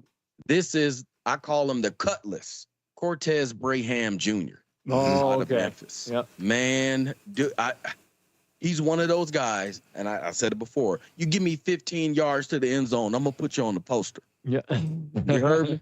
You right? You talking about one-hand catches. You talking about contested catches. You talking about a guy, again, give me a wide receiver who wants the spotlight and wants to beat you and wants to make that big-time play in the critical moments, and he's that dude. Yeah. Cortez Braham Jr., man, just keep an eye out. Keep an ear out.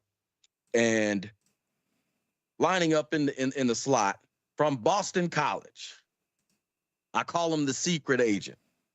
Bond.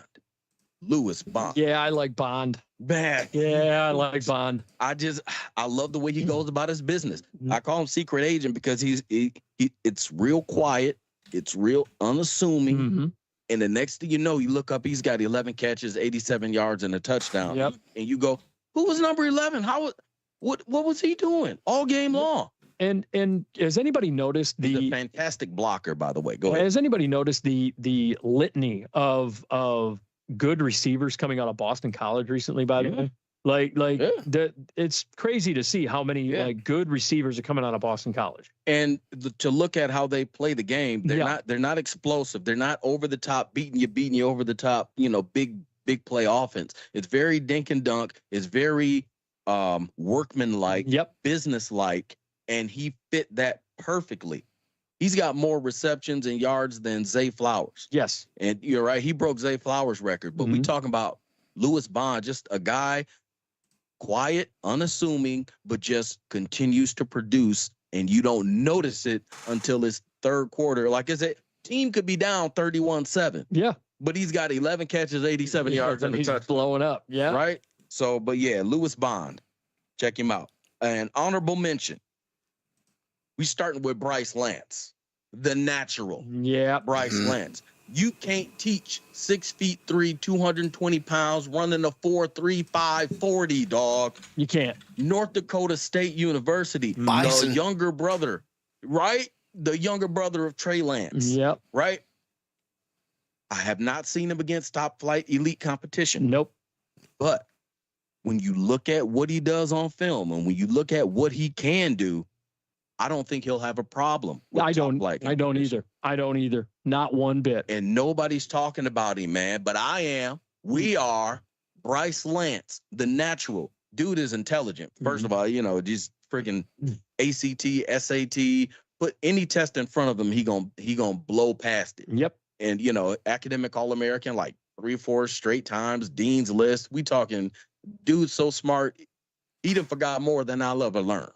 You heard me? But anyway, on the other side of him, we going to put Deion Burks. I love Deion Burks. Oklahoma. I do like Deion Burks a lot. And it was hard for me not to put him on the top 5. Burks is one of those guys where you want to talk a workman attitude. Yeah. This guy, especially over the middle of the field, you want to, he's very consistent. Reminds me a lot of sort of Amon-Ra St. Brown, the way he gets over the middle, catches the ball, not afraid of contact. I like Deion Burks a lot. Faster than Amon-Ra. Yeah. He's good 4.3, 6.4. Good hands. You're talking a guy that is going to be a number one possession type receiver. Yeah. That I like Deion Burks a lot, man. We were big on him like during the season. I'm like, man, this guy's pretty damn good. Yeah. And teams are going to be looking at another one. We're going to be looking at him day 2. Yeah. We should be looking at him second, third round, at the latest, early 4th. But I mean, to me, I think it's a travesty if he slides past the 3rd round. I like Deion Burks a lot. Yeah. Transferred from Purdue, killed the game in Oklahoma. Yeah. If John Mateer was healthy all season long, they would have done a lot better. And they have a good connection too. Yeah. Yeah. Yeah. But Deion Burks, keep an ear out, keep an eye out.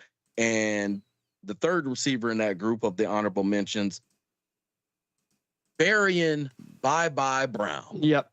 Because out of LSU, this dude has got speed to burn, and he is a complete He's a complete receiver in the fact that he knows how to work in and out of zones, and he knows how to use his speed when he needs to. Mhm. A lot of guys don't know when and how to use their speed, but he does. He did well at the combine, if I'm not Yes. mistaken. Had an He excellent Reese. I guess not Reese anymore, but he had a great Senior Bowl. Yep. He was great at the Senior Bowl. I remember that too. And it was him. I think he was playing with Nussmeier too on top of it. And and Nussmeier and him had a really nice connection. And I think there was a couple of passes that were like, "Woo, man, look at that!" I mean, he went up. He made some really nice plays on the ball. I like Berrien Brown. I think again, like this is a guy. I don't know that he'll be a day 2 guy. I think you'll probably be talking about him 4th, 5th round. He'll be early day 3. Probably. But I like Berrien Brown too. He's going to be, because it's such a deep receiver class. Yeah. And he's going to be, as Alex puts it, one of those diamonds in the rough that you're going to find, those day 3, those little sleepers that you're going to find, and you're going to go, ooh, this guy's a stud. And he's going to make an immediate mark on special teams because you can put him as a punt returner right now. Yeah, absolutely. Right. So those are the guys. And at tight end, we going to tight end. Oh, here we go. Oh, you know what? I got an honorable mention. They didn't make the honorable mention, but I got to mention them. Skylar Bell, Zachariah Branch. Yeah, Branch. Branch had a really good combine. He kind of surprised me. Yeah. I'm not as big on Zachariah Branch because I feel like his primary function is going to be special teams. He's very up and down. Very up and down. Yeah, I got questions about Branch and about how consistent he's going to be at the NFL level. Yeah. I think a lot of teams are viewing him as kick returner. I don't think they're viewing him as, oh, hey, this guy's going to be, he has of the offense. Yeah, I don't know if very Cordero Patterson, in a way, so it's one of those things. But Alex and I sat in Indianapolis and we both saw Zachariah Branch and went, wow, he's surprising me and having himself a really nice combine. Yeah, because when you look at the season that he had, again, up and down. Yep. At Georgia. Yeah. Transferred from USC. Yep. Went to Georgia, and the season was kind of up and down. They had very good quarterback play at Georgia, but the receiver play was kind of hit and miss from Zachariah. So I wanted to see more, and he had a very good combine. So we'll see what happens. But Skylar Bell was a guy that consistently produced at UConn, and nobody's talked about him. And had a great combine. Yes, he did. He had a great combine. Yes, that was a guy that, and Alex, if you recall, we went and had him on our sheets. We were circling his name, going, he's having a nice little day here. Yeah. It's like, who the hell is Skylar Bell? Because he's doing great out here. So, and here's a B-teamer. Should have been a B-teamer. Should have been on the watch list, but I had one eye closed when I should have had both of them open. Malik Benson out of Oregon. I can't take credit now because I missed the boat completely. But watch out for Malik Benson. See what he does. And tight end spot. We're going to the tight end spot. I only got one. Okay. He's first team, second team, and honorable mention. Bauer Razor Sharp out of LSU. This dude is a complete receiving tight end. Yes. He's a former quarterback, which tells me exactly why. Here's what happened in the game. He's very Tyler Warren. Yeah. He got hit. No, the pass was coming over from Nussmeier. and Sharp, he catches it and kind of bobbles it. Yep. And he gets hit, and the ball goes, bloop, ball goes up, and it's ball intercepted. Right? And he said, damn. But the very next drive, they go down the field, and Bauer Sharp gets the ball thrown to him, and he bobbles it. Yep. But he double clutches, catches it, runs 15 yards, and then gets taken out of bounds. But that told me he's got next play mentality. Yeah. Right. You made a mistake, big time turnover. Oh crap. What? Oh, I can't. He could have been over there on the sidelines, hanging his head. Short memory. Right. Yeah. You got to have that. And so that's what being a former quarterback brought to his game. And so keep an eye out for Bauer Sharp. Tight end out of LSU is a very good receiving tight end. Yes, sir. He does have that Tyler Warren type of play style and mentality that we kind of like. Yeah. And I know I wasn't going to do offensive line. Yep. But you did. But I had to shed some light on this, brother. Blake Miller. Yes. Clemson. Yep. Left tackle, dude. You want to talk about he's a form fit left tackle. Yep. Right. A guy that you can just put there and he'll have a 7 to 10 NFL career. He won't get beat a ton, but he's not going to dominate, right, all the time, but he's not going to get beat a lot. And he's going to be just a solid left tackle for 7 to 10 years, I think. Had a great combine. Yeah. Really did. He had one of the better combines, one of the best combines of the whole day or the whole weekend. Yeah. He had an excellent one. His athleticism scores are out of this world. All of his drills were great. Footwork looked good. Hands were violent. Yes. He was rock solid during the NFL combine. He kind of popped off the page to us as well. Yeah. When we were out there in Indy, guy to talk about. Absolutely. Definitely a guy to talk about. So that's it for the offense. Want me to go over defense real quick? Yeah, jump into defense. I only got 5 guys on the defense because I wasn't going to do a whole lot of defense. But no, that's okay. I wasn't going to do it at all, but it got good to me. Yeah. Right. So here we go. On the defense, we got defensive tackle Bryson Tyson Eason out of Tennessee. Yep. Again, former linebacker, went to defensive end, moved to defensive tackle. That shows versatility. That shows team. What's the word? Team first. Yeah. Yep. Right. That team first mentality and the ability to do that. So that's what I love about Bryson Eason, and there's no give up in his game. Also, defensive end. I know you had him at linebacker. Yes, sir. But I'm not. No disrespect. You think he's an end, don't you? All day. Oh yeah. And twice on Sunday. Yep. I'm David Bailey. I love David Bailey. Yeah. The psycho crazy athlete. He is just, I mean, out of his mind athletic. Like, it's like, Jesus you just Christ. Can pure pass rush? Yeah. Just go get the quarterback. Okay. Fast as hell. Yeah. Fast. And he's got more moves than you think he does. Yep. Right? Great hands, great spin, and great finish. Yep. Right? Yep. To get to the quarterback. And the thing is, for Bailey, the reason I have him, and he's listed as a linebacker primarily. He did perform on linebacker day for the combine. The thing about Bailey is I don't know that they're going to necessarily stick him as a hand in the dirt kind of guy. I do think he's going to be a pure edge rusher. It's just the question of what the scheme is going to be that he goes to and how they line him up. Because if he, for example, I think Baltimore would be a great fit for him.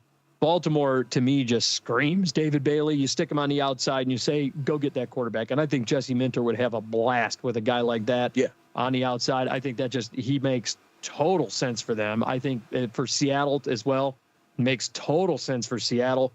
Yeah. You know, teams like that. I mean, and for teams that are running a 4-3, it's going to be a little difficult to get him in his element as a pure pass rusher, which is why I think that he's going to wind up being an outside linebacker in a 3-4 as opposed to a 4-3. I would choke the life out of any coach that would put him at the linebacker spot. You think so? Hell yeah. I'm sorry. I'm being. You really want him hand in the dirt, though? I'm being facetious, right? When I say that, I'm not going to choke a coach. No, but you want him hand in the dirt when he's undersized like that? Yes. Yeah. Yes. Absolutely. 100%. Because I'd like him standing upright, still blitzing the passer as an edge rusher, but have him upright. No, I'm taking advantage. I'm taking full advantage. You just going to get the quarterback. We ain't putting you out in space to cover anybody, right? Because who knows what that might bring. Yeah. Right. But we know you can go get his ass to the quarterback. Yep. You know what I'm saying? So that's why I'll put it, because I've never seen him in that linebacker sort of outside edge position. I never seen him in that. Yeah. So I wouldn't put him in that. That's fair. Just what you know how to do. Hey, if you're the best at doing this, go get him. You know what I'm saying? Yep. That's all. Linebacker Wesley Basante. We like Basante. Miami. Yes, sir. He's a guy who he doesn't come across as a perennial Pro Bowler, but he's one of those guys who's going to always compete. He's going to be in the right spot. He's the other guy. Yeah. I'll talk about it, right? Yeah, he's the other guy. You have the guy, and then you have the other guy. Yeah, he's the Brian Robeson to the Everson Griffin. Yeah. That's what he is. Yeah, that's what he is, but he's very good at being the other guy. Yeah, exactly. Right? So Wesley Basante, Miami. At the cornerback spot, Brandon Cease. Yeah, he's and desist. throwing to this side. Because we got Brandon over here. He's listed, I think, top 5 at the position, top 5 or 6 at the corner position. He was a guy. I have a few questions about him, but at the end of the day, he's still listed very, very high at the position. He's a day 2 guy for sure. No, he's day 1. You think day 1? Easy. Yeah. Right? He transferred from NC State, right? Goes to the SEC and really, really performed very well. He had 6 pass breakups, only 1 pick. Yep. But you know why? Because he shuts down the one side of the field. Decent assist throwing to this side. Yeah, yep. Right? So, but he's 6 feet, 190 pounds, 440. What's not to like? You know what I'm saying? When you're talking about a corner who's 6 feet, 190 pounds, runs a 4.4. Right? So Brandon Cease out of South Carolina. In the safety spot, I know we sharing it. Yeah. We sharing this safety spot. Let's jump in. Bud Clark. Yeah, I love Bud Clark. Bud Clark, that's my dude. Dude is he covers well, he supports the run well. Yep. And he's not afraid to make the play. Yeah. Some guys wait. I'll tell you a story. When I was playing football, there was a particular game where I didn't feel like I was fast enough to tackle one of the wide receivers on the other team. Yep. And I didn't want to be embarrassed by not being able to tackle this guy in the open field. So while playing safety, as I was, when the play happened, the guy catches the ball and I'm like, right? Yeah. It's going to be on me to try to stop him. I'm doing my back pedal and I'm running, but I'm not running full speed. Yeah. Because I see 2 of my teammates running full speed and starting to hawk him.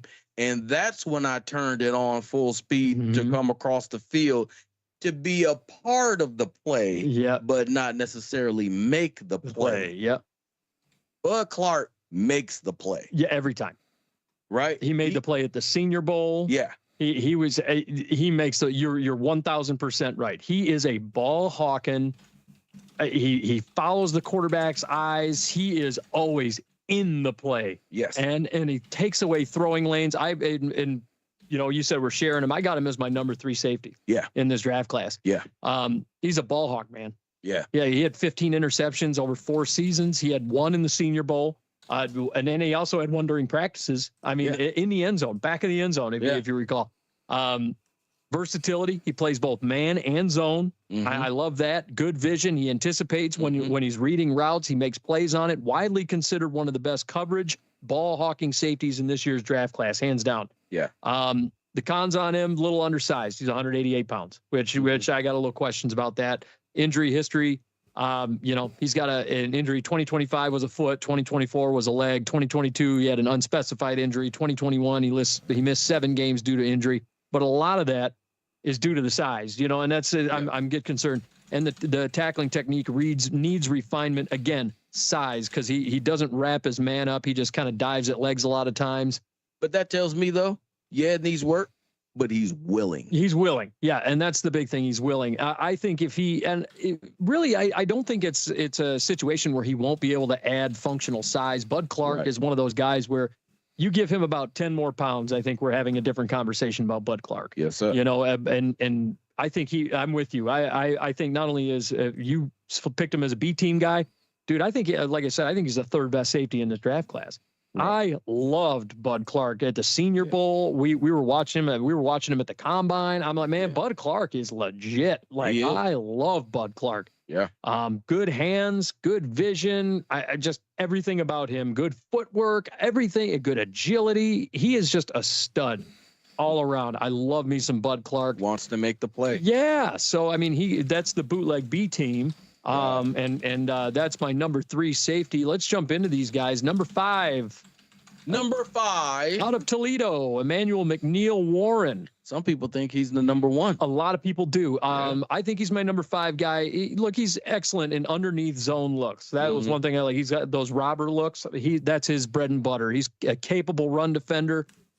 He possesses the ideal size particularly with his length and his height, to be able to jam opposing receivers and high point the ball. That's what I really like about him. Cons on him, he does struggle in man coverage a little bit, particularly with speedier guys. He doesn't have that. Once he gets beat, he doesn't have that speed to come back. Gotcha. It's a little tough. That recovery speed just not there. The draft stock was damaged by the iffy athleticism score at the combine. That was the toughest thing. We watched the combine scores and it was like, ooh, man, that was a little rough. Yeah. But McNeil Warren, a lot of people like, this is Toledo again, DBs, Toledo. Yeah. It's quietly Toledo consistently produces very good player. Really, the MAC as a whole. Yeah. Because what you get from the MAC is you get a lot of fundamentally sound. Yeah. Really just good football players. Good football maction. You know what I'm saying? And that's sometimes all you need. I tell you that if I'm the coach, just give me a team full of football players. Yep. And I'll handle the rest. But Toledo, just give me somebody that can play some doggone football. Yeah, Toledo, they have this knack though for this producing high-end DBs, and that's what they've been doing. Yeah. They've suddenly become DB University. Quinyon Mitchell, obviously, coming out of there. They've suddenly just been producing quality DBs, good guys that play the ball, that are good at coverage. I mean, their coverage skills are all phenomenal. I feel like every year for the last 3 years, we've been talking about Toledo DBs, when it comes to draft time. Okay. And this is no different. And it's no surprise that you tell me that Emmanuel McNeil Warren, a lot of people talking about him as safety number 1. Yeah. Does not surprise me one bit. And I agree with you. A lot of people are. Number 4, another guy that people are liking, AJ Halsey out of LSU. Big in zone coverage, man. He's a bigger safety prospect who's willing to get his hands dirty in the run game, which I like. Run support safety. Good ball tracking skills. He's able to read the QB's eyes and take away the throwing lanes. He's able to create separation in run defense and refuses to let offensive linemen take him out of the play, which I love. I love the fact that he's willing to get into the trenches and take away running lanes. The cons on him, the tackling technique is not there. Speed is a little questionable. He may get relegated to playing deeper in the formation. He might wind up being a high safety at that point. And he struggles in man, particularly because of his lack of speed. Mm-hmm. But Halsey, he's a guy that number 4 overall safety in this draft class to me. A lot of people have him higher. I like him a lot. And the thing is, if you keep him high, yep. Well, the speed it's mitigated. It can be mitigated. Yep, exactly. Yep. Alex, what say you? So, I noticed this man while we were at the combine. I marked him specifically on my sheet just because of his build. Because when you're at the combine, you'd get a look at players when they're doing their warm-ups before they're doing their 40s and their drills. And you just look at somebody and go, hey, that guy's built like a brick shit house. What's this dude doing? And then, that's how sometimes, the eye test can really get you on somebody's board. And then if you take the skills to go with it, then it's like, okay, now we're seeing something. Now we're really starting to see something with this kid. Yeah, we're seeing the floor kind of go up a little bit. Mm-hmm. Number 3, obviously, Bud Clark out of TCU. But number 2, this kid I fell in love with, Dylan Tenneman out of Oregon. Yeah. Out of Oregon. Man. Quarterback of the defense. Yeah, capable. Man, you put him and Bryce Betcher on the same defense. Mm-hmm. You're talking about two quarterbacks on the same defense. And you know something? I actually said in my notes that he's like a Mike linebacker and it's a safety position. Oh man. Yeah. That's come on. He's capable of playing anywhere, free safety, strong safety, nickel. He's got good coverage skills, particularly in zone. He reads the quarterback's eyes well, good tracking skills. He's a strong run defender, excellent anticipation. He's fast. He's got a 4.3 40 time, good straight line speed. Love all that. Cons on him. He's got a tendency to bite a little too hard on the play action. It happens. Mm-hmm. Needs a little work in man, smaller than preferred. He's about 205 pounds. Or just listen to Ice Cube. Yeah. But ultimately, Tenneman, I mean, this guy, he's incredible. Yeah. I really like him a lot. He's been excellent for Oregon. He's been great through the draft process. We watched him in the Senior Bowl. We watched him, here at the combine. We've been paying attention to him.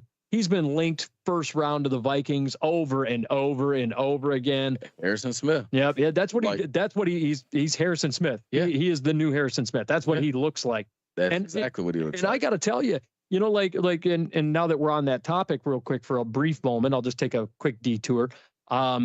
It's all right. We detoured to WrestleMania. You can detour here. But Teneman, he's one of those guys, like, if, okay, the Vikings were to take him at 18, like, some folks are like upset about it. Listen, I'm not going to be mad at that. If they take a corner or a safety, I'm not going to be mad at it. Nope. Realistically, if I'm being honest with you as a Vikings fan, I'm over here going, look, if you take him and then you get to the third round and Bud Clark falls in your lap and you double safety shot this thing this year, Alex, I'm sorry, but people better not take a black light to your place, because it's going to light up like a Jackson Pollock. I mean, it's you get me a double safety look like that, because the Vikings need 2 safeties. Yeah. Harrison Smith's gone. Theo Jackson ain't it. You need 2 safeties. And if you walk out with these 2 guys, Clark and Teneman, you walk out with both of them, I will lose my shit, because it will be so good. And people need to understand that. Vikings fans need to understand that. You walk out with 2 safeties and a corner in the first 3 rounds, and you have done your job, Rob Brzezinski. And Rob Brzezinski needs to quit talking about, BPA.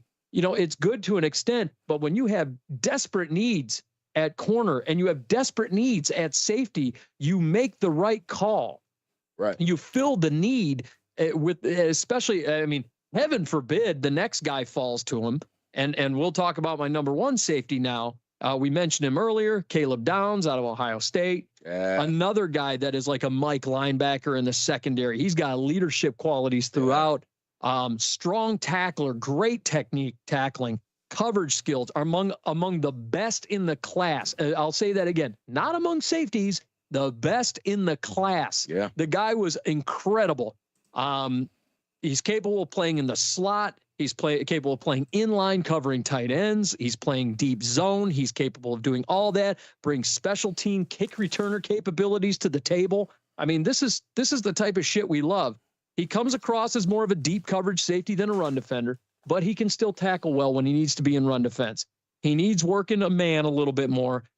There's unverified rumors, and I'll just say that this is one of the cons on him. This is like there's very few cons on this kid. Yeah. But there's unverified rumors regarding a quote unquote degenerative knee issue that surfaced after the 2026 combine. So that is a thing that people are kind of viewing. So his draft stock might fall a little bit, which is why I did mention that earlier. He could potentially fall to the low teens because of that. And we've seen stuff like that, where it's like, oh, he might have a knee issue. Well, that's going to drop him a little bit. And we've heard stuff like Achane, for example. That's one of those guys. Remember, oh, he's got a degenerative knee issue. Next thing you know, he's going, 3rd round, wasn't it? I mean, we've heard these things before. We've heard about Todd Gurley. Yeah, had a knee issue, but didn't matter too much. Didn't matter too much, right? Because and then you know what? And because he knew it and the Rams knew it, he got as much money as he could. Yeah. Because Todd Gurley no longer in the league. Yeah, and right? But he produced when he was. Exactly. So I mean, Caleb Downs, he's going to wind up being the top safety off the board, I believe. But it's one of those situations where, if he were to follow the Vikings, I wouldn't be mad. And like we've heard degenerative knee issue before, but it doesn't seem to be affecting Devin Achane if it even exists. We don't, and it's this is an unverified rumor. Right. So I mean, like, we don't know if it's actually there. And as Conrad would say, we don't deal in rumor and innuendo. Yeah, we that's don't. exactly it. So I mean, that's kind of what it is. It's just one of those things to think about. But Caleb Downs, I think he's going to be a star in this league. Absolutely. I think really this is one of those, when I was talking earlier about how this draft class is, when you're viewing this draft class, and a lot of people are saying, well, this isn't one of the stronger draft classes. It is. Yes, it is. It's just very strong in weird positions where it's not usually strong or considered strong. Yeah. Linebacker, deep receiver class, safety, corner, things that people don't, interior offensive line in particular. Yeah. You're going to find really good interior offensive line in day 2, day 3, early day 3. You're going to find, like I kept mentioning, Jennings Dunker, Pat Coogan, Jake Slaughter. You're going to find these types of guys in the day 2 and day 3 rounds, these early that middle section of the draft is going to be insane for some of these great players that are going to be produced. Alex, what do you got? So our friend Anthony Manzano 3551 posts the following on YouTube. First of all, as much as I like Downs, he doesn't fit the type of defensive back Jeff Hafley wants in the back end. He wants guys the size of Richard Sherman and Tyreek Wallen back there. And in general, no matter how great the safety is, position value makes 0 sense. I disagree, but there's more. Safety, the thing about that is, and I'm not saying that Downs is going to particularly go to Miami. I'm just making the point that we've heard issues with degenerative knee issue. And when we've heard degenerative knee issue, that was something that was said about Devin Achane. And speaking of that, apparently, Anthony Manzano states, and again, this is another unverified thing, it's not a degenerative knee injury. According to Anthony Manzano, it's an ACL, where they don't know if it's something that can be healed, even with surgery, and not get arthritis. I mean, yes, the comment is a bit of word soup, but I mean, it's an interesting, it's an interesting point to make. If it's not degenerative knee, but rather ACL related, does that make it better news? Right. Unable to be repaired could turn into arthritis, but that could be even worse. If it turns into arthritis or whatever the case may be, that could be problematic. So, I mean, like when you run into those situations when and it's an unverified report, we don't know what it is or what it's going to turn into, if teams are going to view it as that, what teams are going to take away from that going into the draft. Yeah. But when I mentioned Hafley, I don't think Miami's going to wind up going safety, to be honest with you. I think they have other needs on that team, particularly at the offensive line. How long have we been saying that? I mean, ever since they got rid of Laramie Tunsil, we've been saying that. We've been saying that. I mean, really, when Laramie Tunsil was there, we were saying that. But what it comes down to is it draws the comparison, however, from Downs to Achane, because we heard the same issues with Devin Achane coming out when Devin Achane was getting ready to get drafted, and he was projected, if I'm not mistaken, close to being a second-round guy. It dropped him almost a full round.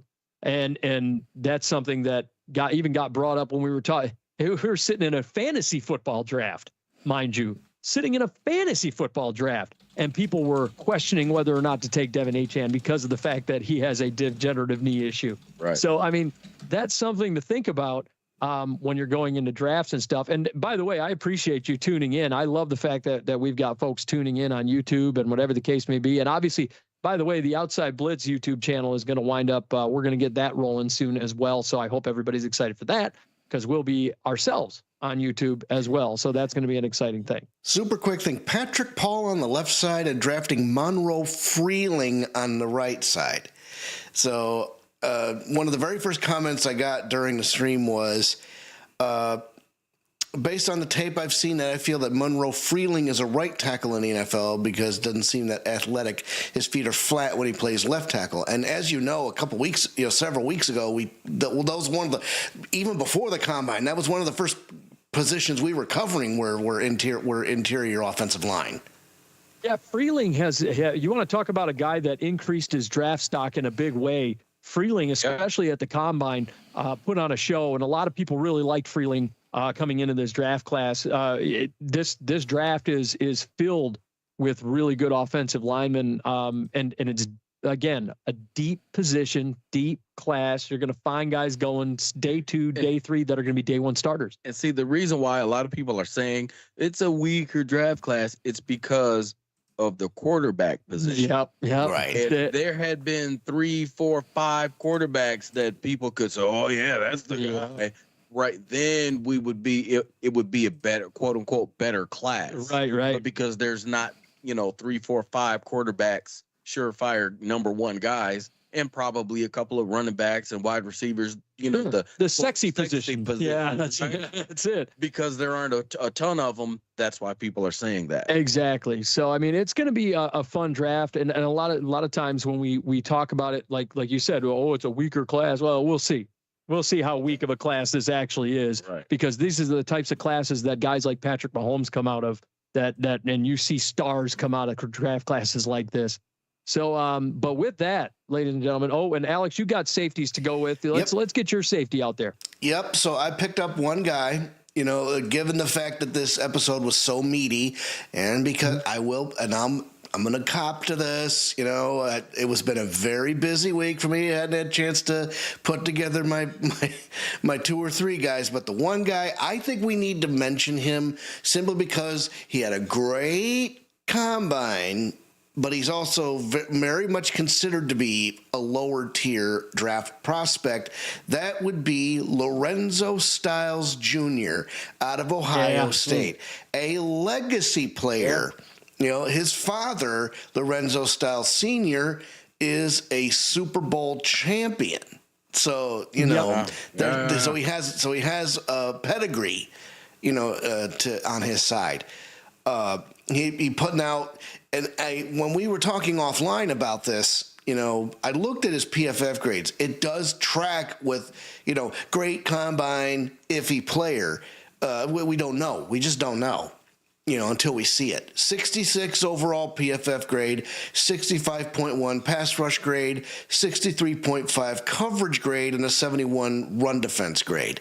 Now in the combine, he was crazy. I mean, he posted the fastest time out of any safety, practicing that day. A 4.27 40-yard and a 1.49 10-yard split and a 39-inch vertical jump. He's an athletic freak. He made Bruce Feldman's freaks list at number 79. So I made the list at 101. Yeah, no, the thing about him, the combine scores really lit up everybody was like, holy shit. And both the Styles brothers really put on a show when we were out there. Styles is really, I think he could be really good at the NFL level. I think a lot of teams are going to be putting a lot of stock in the athletic profile and hoping that they're going to be able to develop some tools for the athletic profile, right? That's just what it is. A guy, he's an athlete. We can do something with this. We can mold him like clay. And that's kind of what he's going to have to be coached up in a big way. And I think that's what teams are going to be aiming for. He's going to have to be coached. There are, I think in coverage, he's going to be really good. He's going to have to play back. He's going to have to play kind of off ball quite a bit. He's going to have to play high in the scheme. It's going to be one of those things. He's good when he's able to play. Because I was watching him. He's not good when he comes up to the line. He's not the kind of guy you're going to want to stick at the line of scrimmage and say, hey, cover the tight end. He's the kind of guy you're going to want to back off, let him face the quarterback, let him read the quarterback's eyes, and let him make moves from there. Sort of a chess piece in that respect, but he is not the kind of guy that you're going to want to go, hey, I'm going to line you up front and you're going to be facing this receiver in the slot. I just don't think he's that by any stretch. You'd be doing yourself a disservice. Yeah. I don't think there's a lot of safeties that are like that in this draft class, if I'm being perfectly honest with you. There's a few, but I don't think there's a whole ton of them. Right.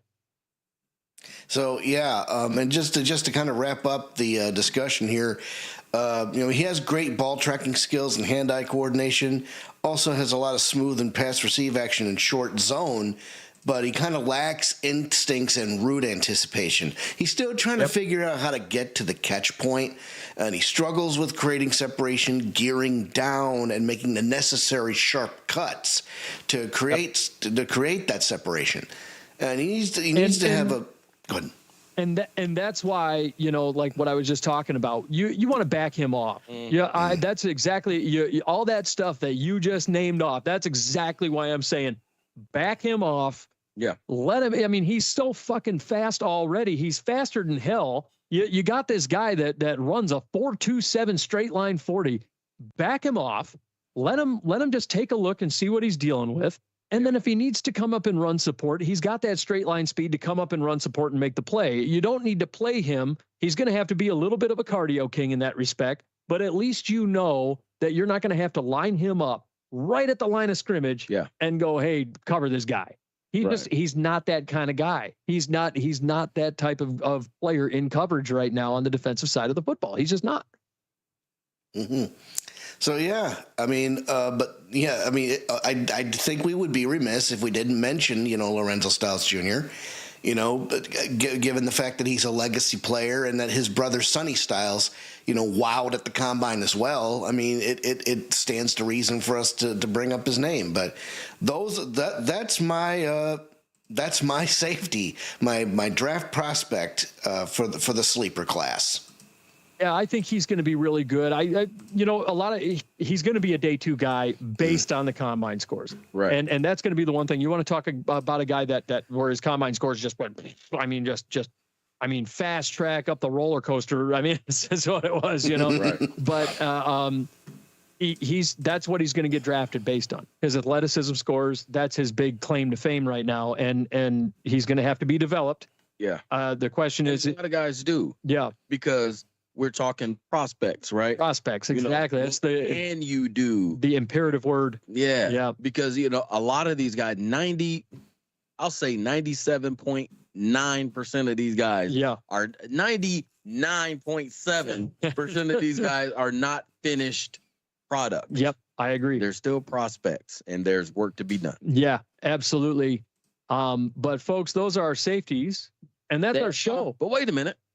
Hold on. Oh, let's give them one last look at all of our prospects from the top 5 to the Bootleg B-Team to the sleeper class and wake everybody up to what we talking about right before the draft. Okay.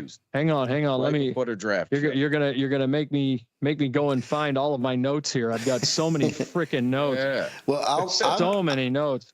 I've got my notes You pulled go up with the right sleeper here. Class? Well, Go let's with go. the sleeper class. Yep, because Let's start with the sleepers. Yeah, we got to wake you up anyway. So, so when we started this whole process, we went with the offensive tackles, and my first guy was Carter Smith, left tackle out of Indiana. And a lot of people from Indiana popped up on my list. Yeah. All of our lists. I mean, we loved the University of Indiana. We had Carter Smith at left tackle. We had Caleb Tiernan out of Northwestern. You know, that was another one of my guys. And I mentioned him earlier today. You know, Monroe Freeling out of Georgia, left tackle. Yep. You know, and then Offensive tackles for me. Spencer Fano was my number 1. Francis Mauigoa out of Miami there. Caden Proctor out of Alabama. Your boy, Alex Jennings-Dunker out of Iowa. And Caleb Lomu out of Utah were my top 5. Alex, you got any more for offensive tackles? I think those were my 3 offensive tackles because I'm looking at my. Boots, who you got at offensive tackle? Blake Miller. That's the your guy. Defensive end killer, Miller. Yep. Out of Clemson. Then we had interior offensive linemen going through my 5. Emmanuel Pregnon out of Oregon. I had Pat Coog out of Indiana. Logan Jones, the center out of Iowa. I had Vega Aoni out of Penn State. And then I had Jake Slaughter out of Florida as my top 5 as interior offensive linemen. Alex, who do you have? So my left guard. So I chose a left guard, a right guard, and a center for my interior. On left guard we had Chase Basantis out of Texas A&M, and you know when I saw him at the combine, you know I was very, very impressed. So I kind of nailed it there. Right guard I had DJ Campbell out of Texas, and at the center I had Sam Hecht out of Kansas State. He did really well in the Senior Bowl as well. Yeah, he really did. For your interior offensive lineman, Boots? I did not have one. No interior. I only had one lineman, and it was Blake Miller. Blake Miller. Well, we jumped into quarterbacks after that, which was one of the sexy positions. Fernando Mendoza was my number 1, no doubt. Number 2, a guy that Alex loves, Diego Pavia. I like Diego Pavia a lot. I'm still big on him. Number 3, Carson Beck. I know Boots hates him, but we had Beck there. Number 4, Garrett Nussmeier, the quarterback from LSU, who actually had himself a really nice Senior Bowl. And number 5, a guy who's considered the number 2 quarterback in this class, is Ty Simpson out of Alabama, was my number 5. Alex, who you got at quarterback? All right, give me a second here because I'm a little out of sorts, but I think when I don't know if I listed quarterbacks. I think I was off that episode. You might have been. Boots, who you got at quarterback? All right, at the B team, we going. First team was Blake Horvath, the commander out of Navy. Braylon Braxton the Bullet Braxton out of Southern Miss, and honorable mention Carson Beck, the backup out of Miami. Anthony Manzano, his sleeper at the quarterback position is Sawyer Robertson out of Baylor. Out of Baylor, yep. A lot of people. I like Sawyer Robertson. What I don't like is the inconsistency in the middle of the field. Yep. I don't like the inconsistency in the middle of the field. It really well thrown to the perimeter at the combine. Yeah. A lot of the out routes were really pretty, but a lot of the in routes were a little rough. Yeah. A little rough. Wide receivers was next. My favorite position in all of football. My number one was Makai Lemon out of USC, the Blitnikoff winner. Absolutely.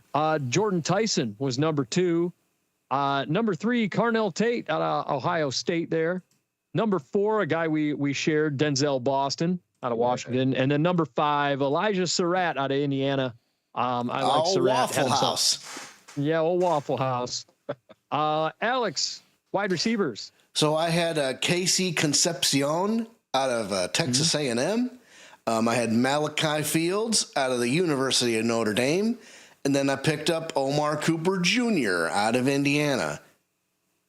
Yep. And Boots, who'd you have?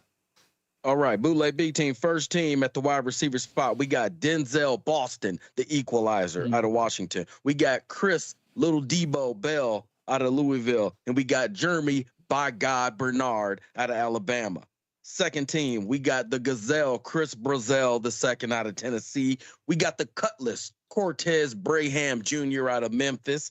And the secret agent, Louis Bond out of Boston College. And we go honorable mention. We got the natural Bryce Lance out of North Dakota State University. We got Dion, the Hurt Burks out of Oklahoma, and Berrien Bye Brown out of LSU. Yep. And then we went into running back. So Alex, you got receiver. So one more receiver from my friend Anthony Manzano, sleeper at receiver Jeff Caldwell. Out of Cincinnati. Yep. Yep. He's another one that I think is going to have himself a really good draft, but I think he's going to wind up being a day 3 guy. I think he's probably going about 5th. Probably 5th round is probably where he's going to wind up. But again, sleeper, he's going to be a stud. Running back prospects, obviously, number 1, no doubt about it, Jeremiah Love, Notre Dame, no doubt. Number 2, a guy that a lot of people were talking about based just on his 40 time, but I was talking about him at the Senior Bowl, Mike Washington out of Arkansas. Loved him. Number 3, out of Virginia, Jamari Taylor had himself a little bit of a rough combine, but still, I like him a lot. Number 4, a guy that people said had a rough combine. I didn't see it. I still liked him. Emmett Johnson out of Nebraska, 1,400-yard rusher for Nebraska. Yeah, very good. Yep. And then number 5 out of Oregon, Noah Whittington out of Oregon was my number 5. I liked him a lot. Boots. Explosive speed. Oh, yeah. Boots, who you got? At the running back spot, first team, Kalen Buzzsaw Black out of Indiana. Yep. And C.A. Bangura, the bouncer out of Ohio. Second team, we got Damon Money Bankston out of New Mexico. And Kentrell, don't tell, Bullock out of Southern Alabama. And honorable mention, we got Devon the Truth Booth out of Mississippi State and Max Bredesen out of Michigan. Yeah, the fullback. Alex, running backs, who you got? Well, I don't have any in my notes when I created it. Again, it might have been an episode I missed, but our friend Anthony Manzano 3551 says his sleeper is Nick Singleton out of Penn State. Nick Singleton.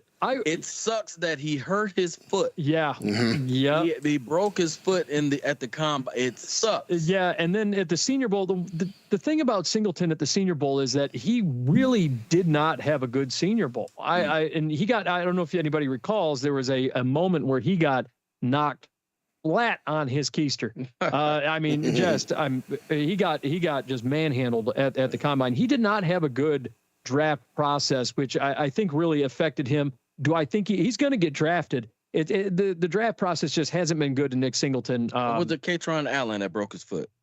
It might have been Allen. Well, Singleton got hurt at the Senior Bowl, though. Okay, Singleton got hurt at the. Okay, so he's the one I'm thinking about. Yeah, Singleton is very good though. Game-breaking speed. He's one of those guys who can be a foundational back, especially depending on a system. But he's a guy that you can depend on all 4 downs, really. Yeah, I was like, man, I couldn't believe it because I expected he was ranked for a while as the number 2 running back coming out. Yeah, behind Price. Yeah, and or in front of Price, and then Price kind of took over from there as the number 2 prospect that a lot of people were talking about, Jadarian Price. But it was Singleton. Had the draft process been better for him, there's no doubt in my mind we probably could have been talking about like the top pick of the 2nd round.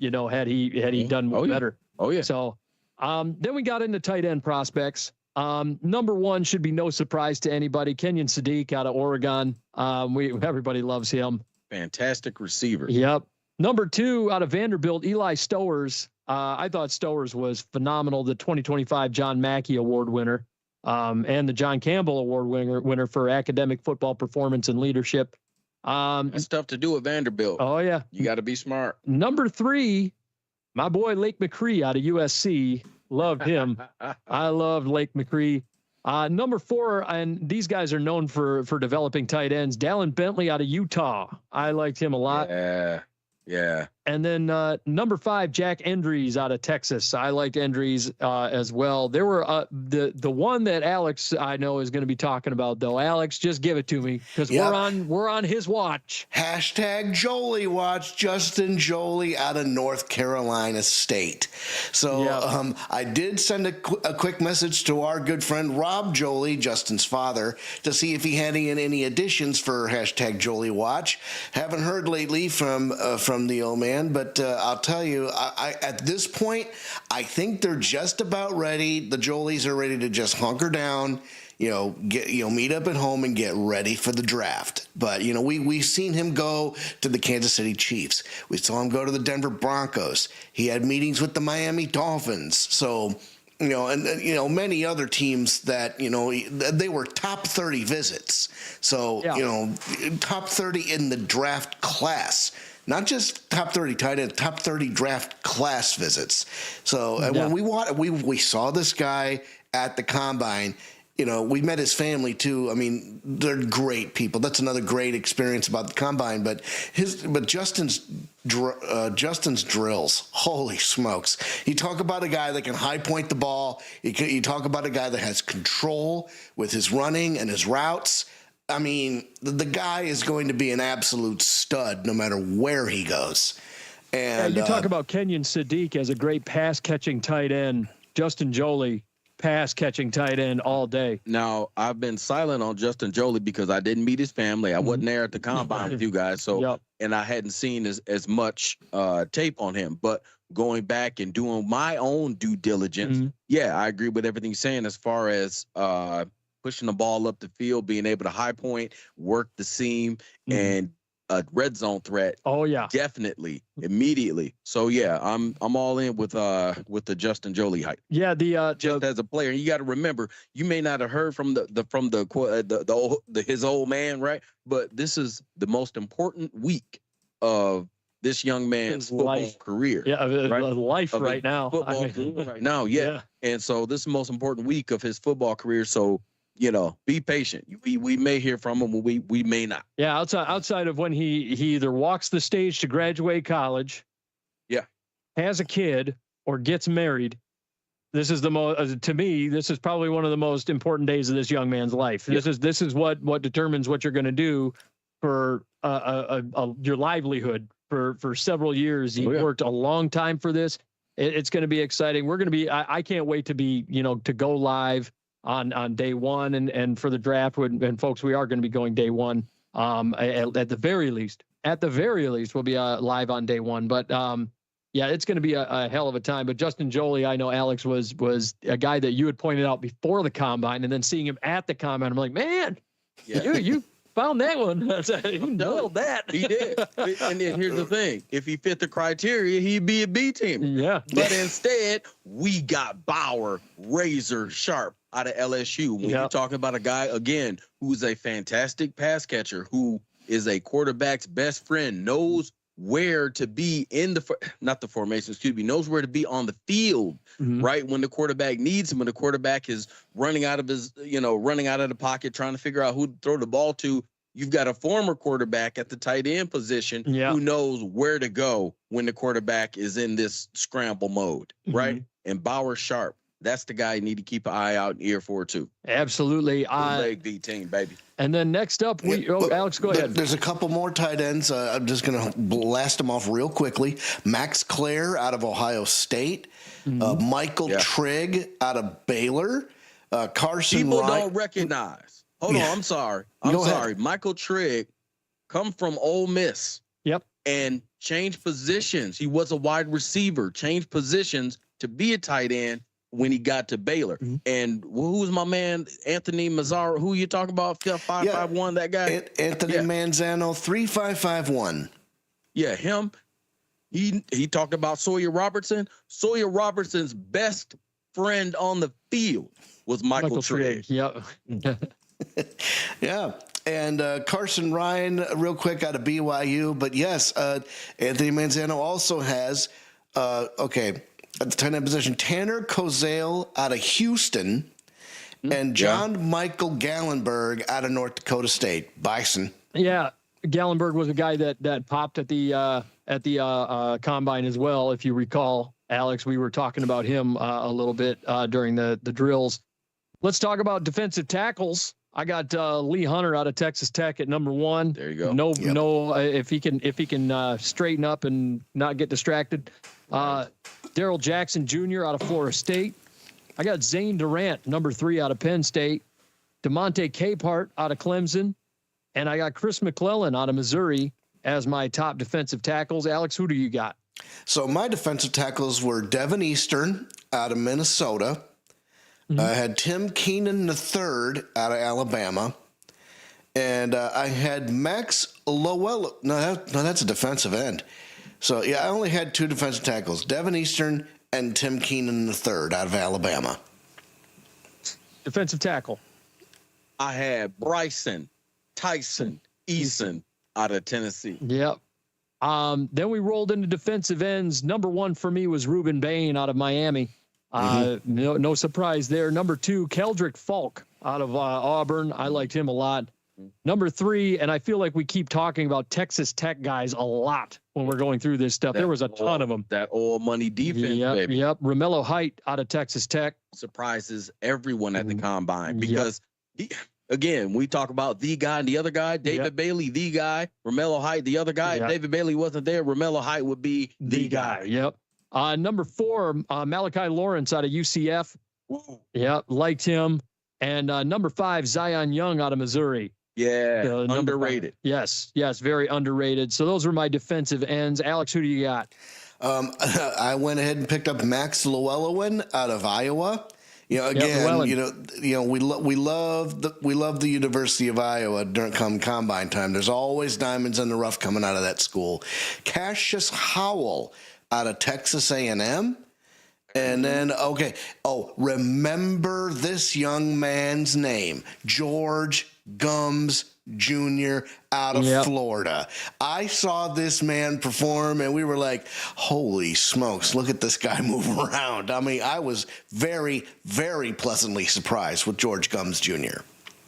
Yeah, athletic profile was definitely there. Boots, defensive end, who do you got? Nobody else but David Bailey. Yeah, that's it. I knew that was coming. And let's jump into linebackers. You have David Bailey as a defensive end. I got him as a linebacker. I had him as my number 2 linebacker, however, because number 1 was Arvell Reese out of Ohio State. Number 3, Kyle Lewis out of Pitt. I loved Kyle Lewis. Number 4, Sonny Styles out of Ohio State. I don't mind that. Yeah, and number 5, my favorite out of this whole group, outside of Kyle Lewis, would be Bryce Betcher.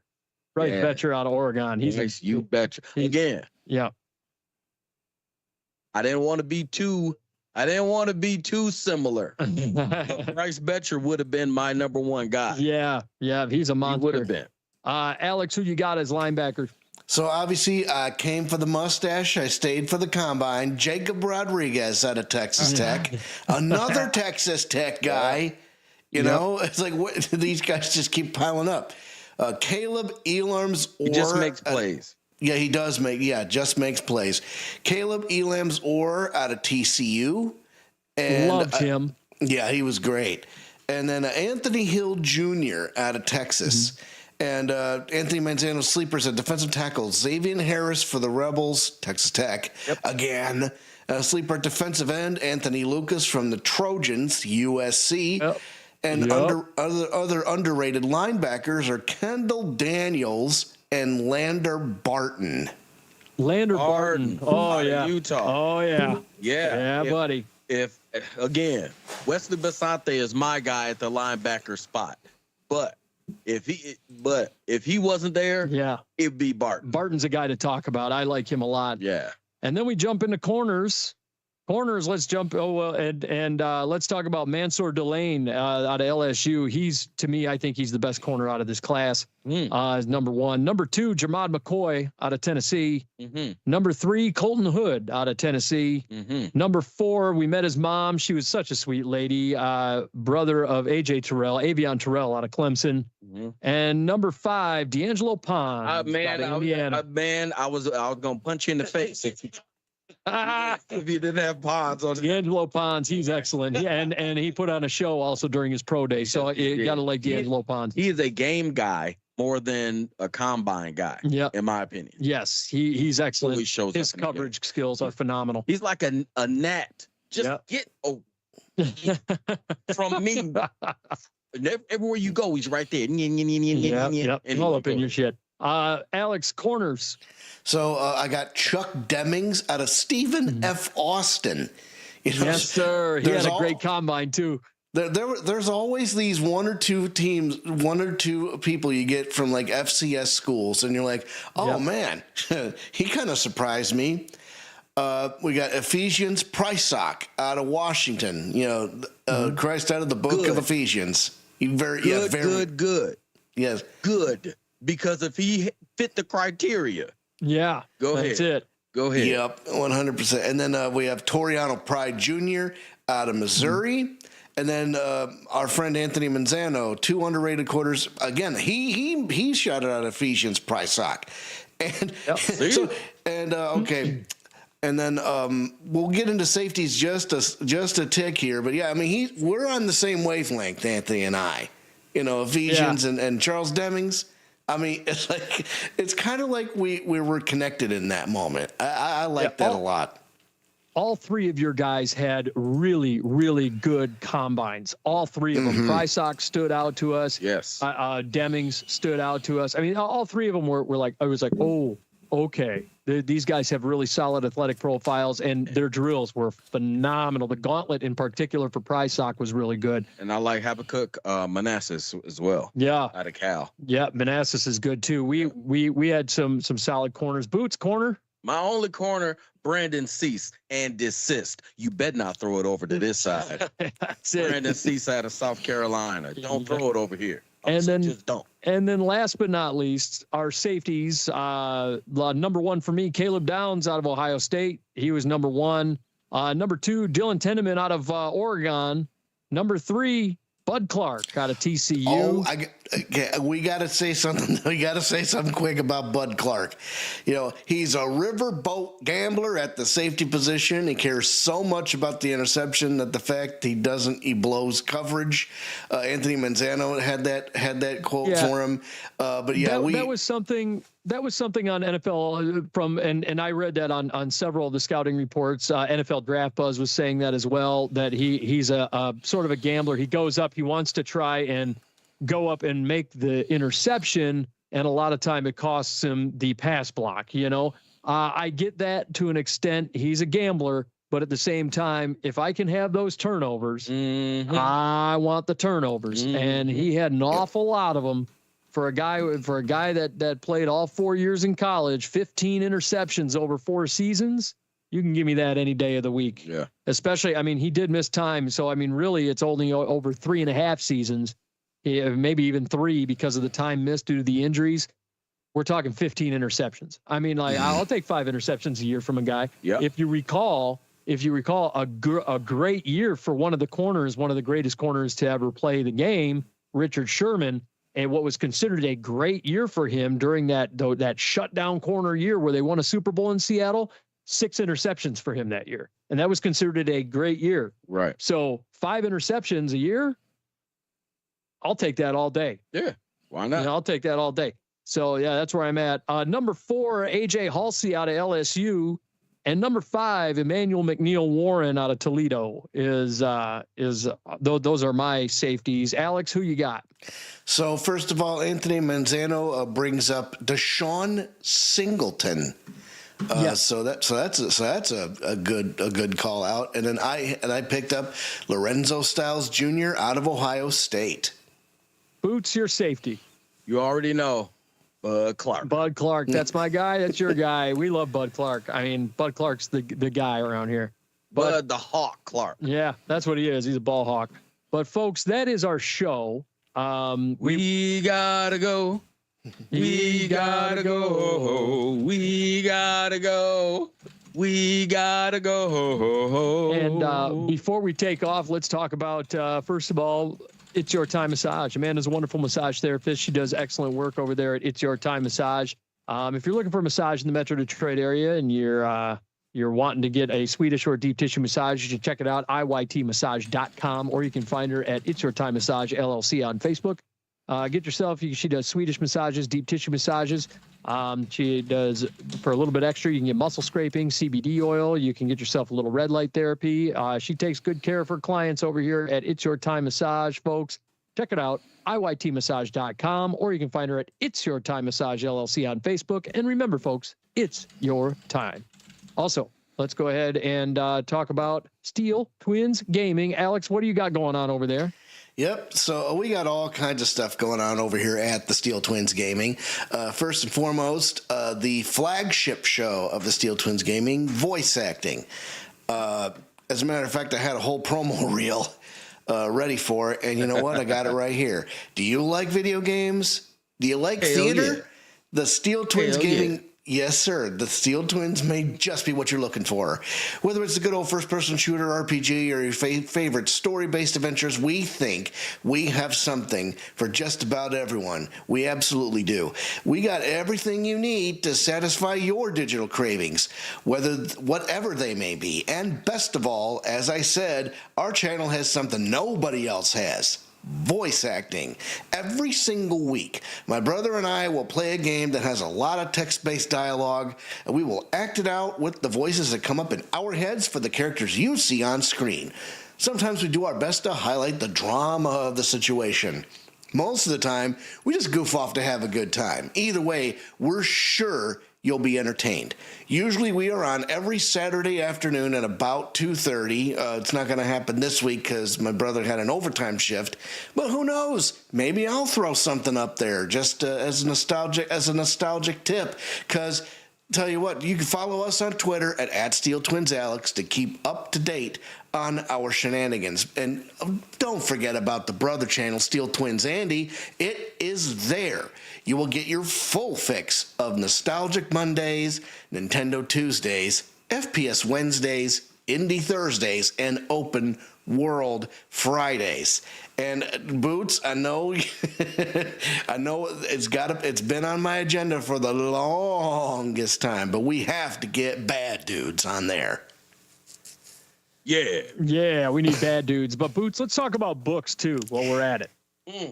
Those books, those crazy books, the ones that people burn, the ones that people sit on to be able to see above the steering wheel, like myself, the ones that people actually read like you should, books that you should read, especially this one, I Ate Cookies Out of the Trash. It's written by Tammy Pruitt. She is no longer a new author. She's a seasoned author. But this author has put a book out here that you need to be looking at. Listen, don't think about the fact that it's got weight loss issues in it. How many times you looked in the mirror, looked at your belly and said, damn, I wish I didn't have this. You know how many times people all across the world and the globe look at their bellies and say, damn, I wish I didn't have this. But what you can have is the book that tells you that you are not the only one that says, damn, I wish I didn't have this. You can be a part of a community of people who have read this book and have understood how impactful it can be for your life, because this book not only deals with weight loss issues, it deals with depression, it deals with anxiety, it deals with loss, it deals with encouragement, things that we all struggle with, right? Mhm. It's one of those books that has more depth than you think it does. Yeah, it's got a pair of cookies on the cover, but guess what? It is nourishment for your soul, for your brain, for your body, right? It's written by a woman who has a degree in science. Science, Right? She knows what she's talking about. This is a personal journey. This is a heartfelt journey. This is a journey that you can take along with her. But the only way you will be able to do this is to order it. You can't just walk into a store and get this doggone thing. Nah. You got to go online. You got to you got to ask Jeeves. You got to go on Google.com. You're the only guy that still asks Jeeves these days. Ask Jeeves about everything. The other day I tried to get airline tickets.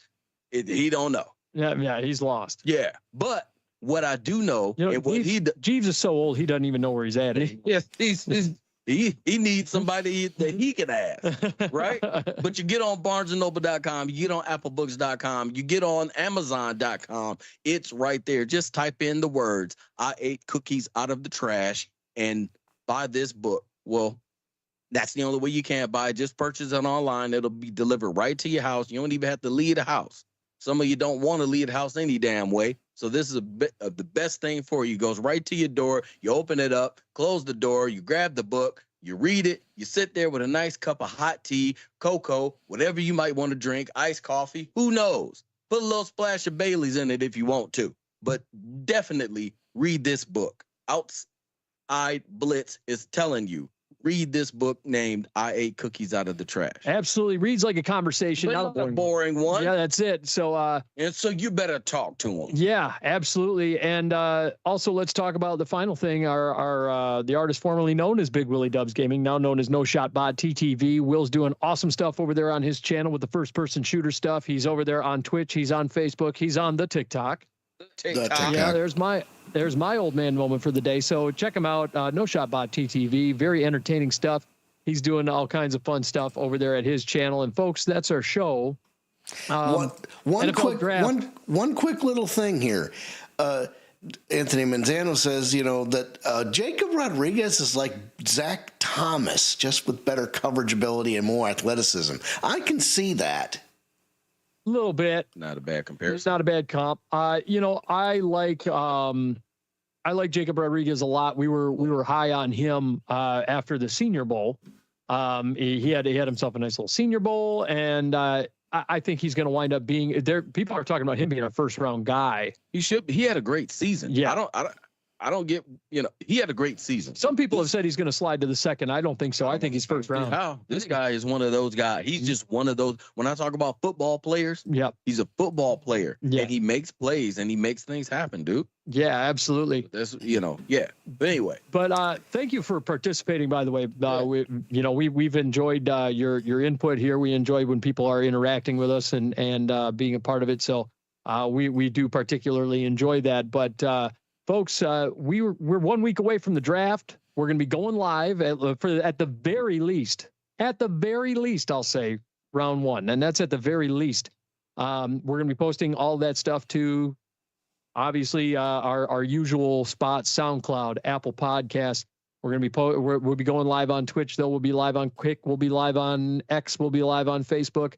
We'll be posting this stuff to Spotify, all that good stuff. So you guys can have a listen. What time? What time we'll be going? When are we going live? What time on Tuesday? We will be going live at draft time, right at the beginning of the NFL draft, which I believe it starts at 8:00, if I'm not mistaken. So we will be there this Thursday. The Thursday. Yep. Oh, on Tuesday you're talking about. On Tuesday. For the mock. But Tuesday for the mock, we'll be going live probably at around 8:00. I would 7:30, 8:00 was when we'll be going live. We'll be doing our 3-round mock draft. That's all we're going to be focused on. on that show, about 7:30, 8 o'clock. 7:30. Yep. That feels good. Yep. So 7:30 is best. 7:30 is best. We'll shoot for 7:30. We'll call it 7:30. We'll go there for our mock draft. Yeah. 7:30 for the mock. We'll be live for the mock draft, 3 rounds. And that's where we'll be. We will be right here on Tuesday, 7:30 p.m. And then we'll be live for the NFL draft on Thursday at about, I believe the draft starts at 8 o'clock. We'll be basically all first round, all round 1. We'll be live on there. So we'll check, make sure we double check the start time. I believe it's 8 o'clock. But we'll be live for the whole thing, all of the first round, which is going to be very entertaining. And don't mind us, because we will be drinking beer and we will be eating pizza and we will be stuffing our faces and having ourselves a wonderful old time while we're talking about this stuff. It's going to be great. Boots, you got anything else? One last thing, man. You woke up today, right? You woke up today. We thank you for listening to this, but you woke up today. What else are you going to do with today? You have 24 hours. What are you going to do? Are you going to sleep most of them? Are you going to work most of them? How much time are you going to spend with your family? We all get 24 hours in this day. What are you going to do with this time? How long are you going to chill? How long you going to smoke? How long you going to drink before you realize you have goals and aspirations that you need to accomplish? And how much time are you going to put into those? Yeah. Right? How much time are you going to sleep? Are you going to take a nap? 10 minutes, 20 minutes, 45 minutes, 2 hours? How long you going to sleep? How long you going to work? How much time you going to spend with your girl? How much time you going to spend with your children? How long you going to spend with your wife? You going to give her 10 minutes or you going to give her 3 hours? Right? These are questions that I can't answer these questions for you, but you need to answer those questions. You get 24 hours. You get today. What you going to do with it? That's the question, my man. That's the question. Absolutely. You know what I mean? I woke up thanking God just to pay the respect. Got out of bed, said, Satan, and I stepped on his neck. There we go. And folks, that's the show. We will see you on Tuesday at 7:30. We'll see you live on Thursday for the NFL draft. And thank you so much for listening. We'll see you next time right here on the Outside Blitz. I bet you listen again. With that, pow, we're gone.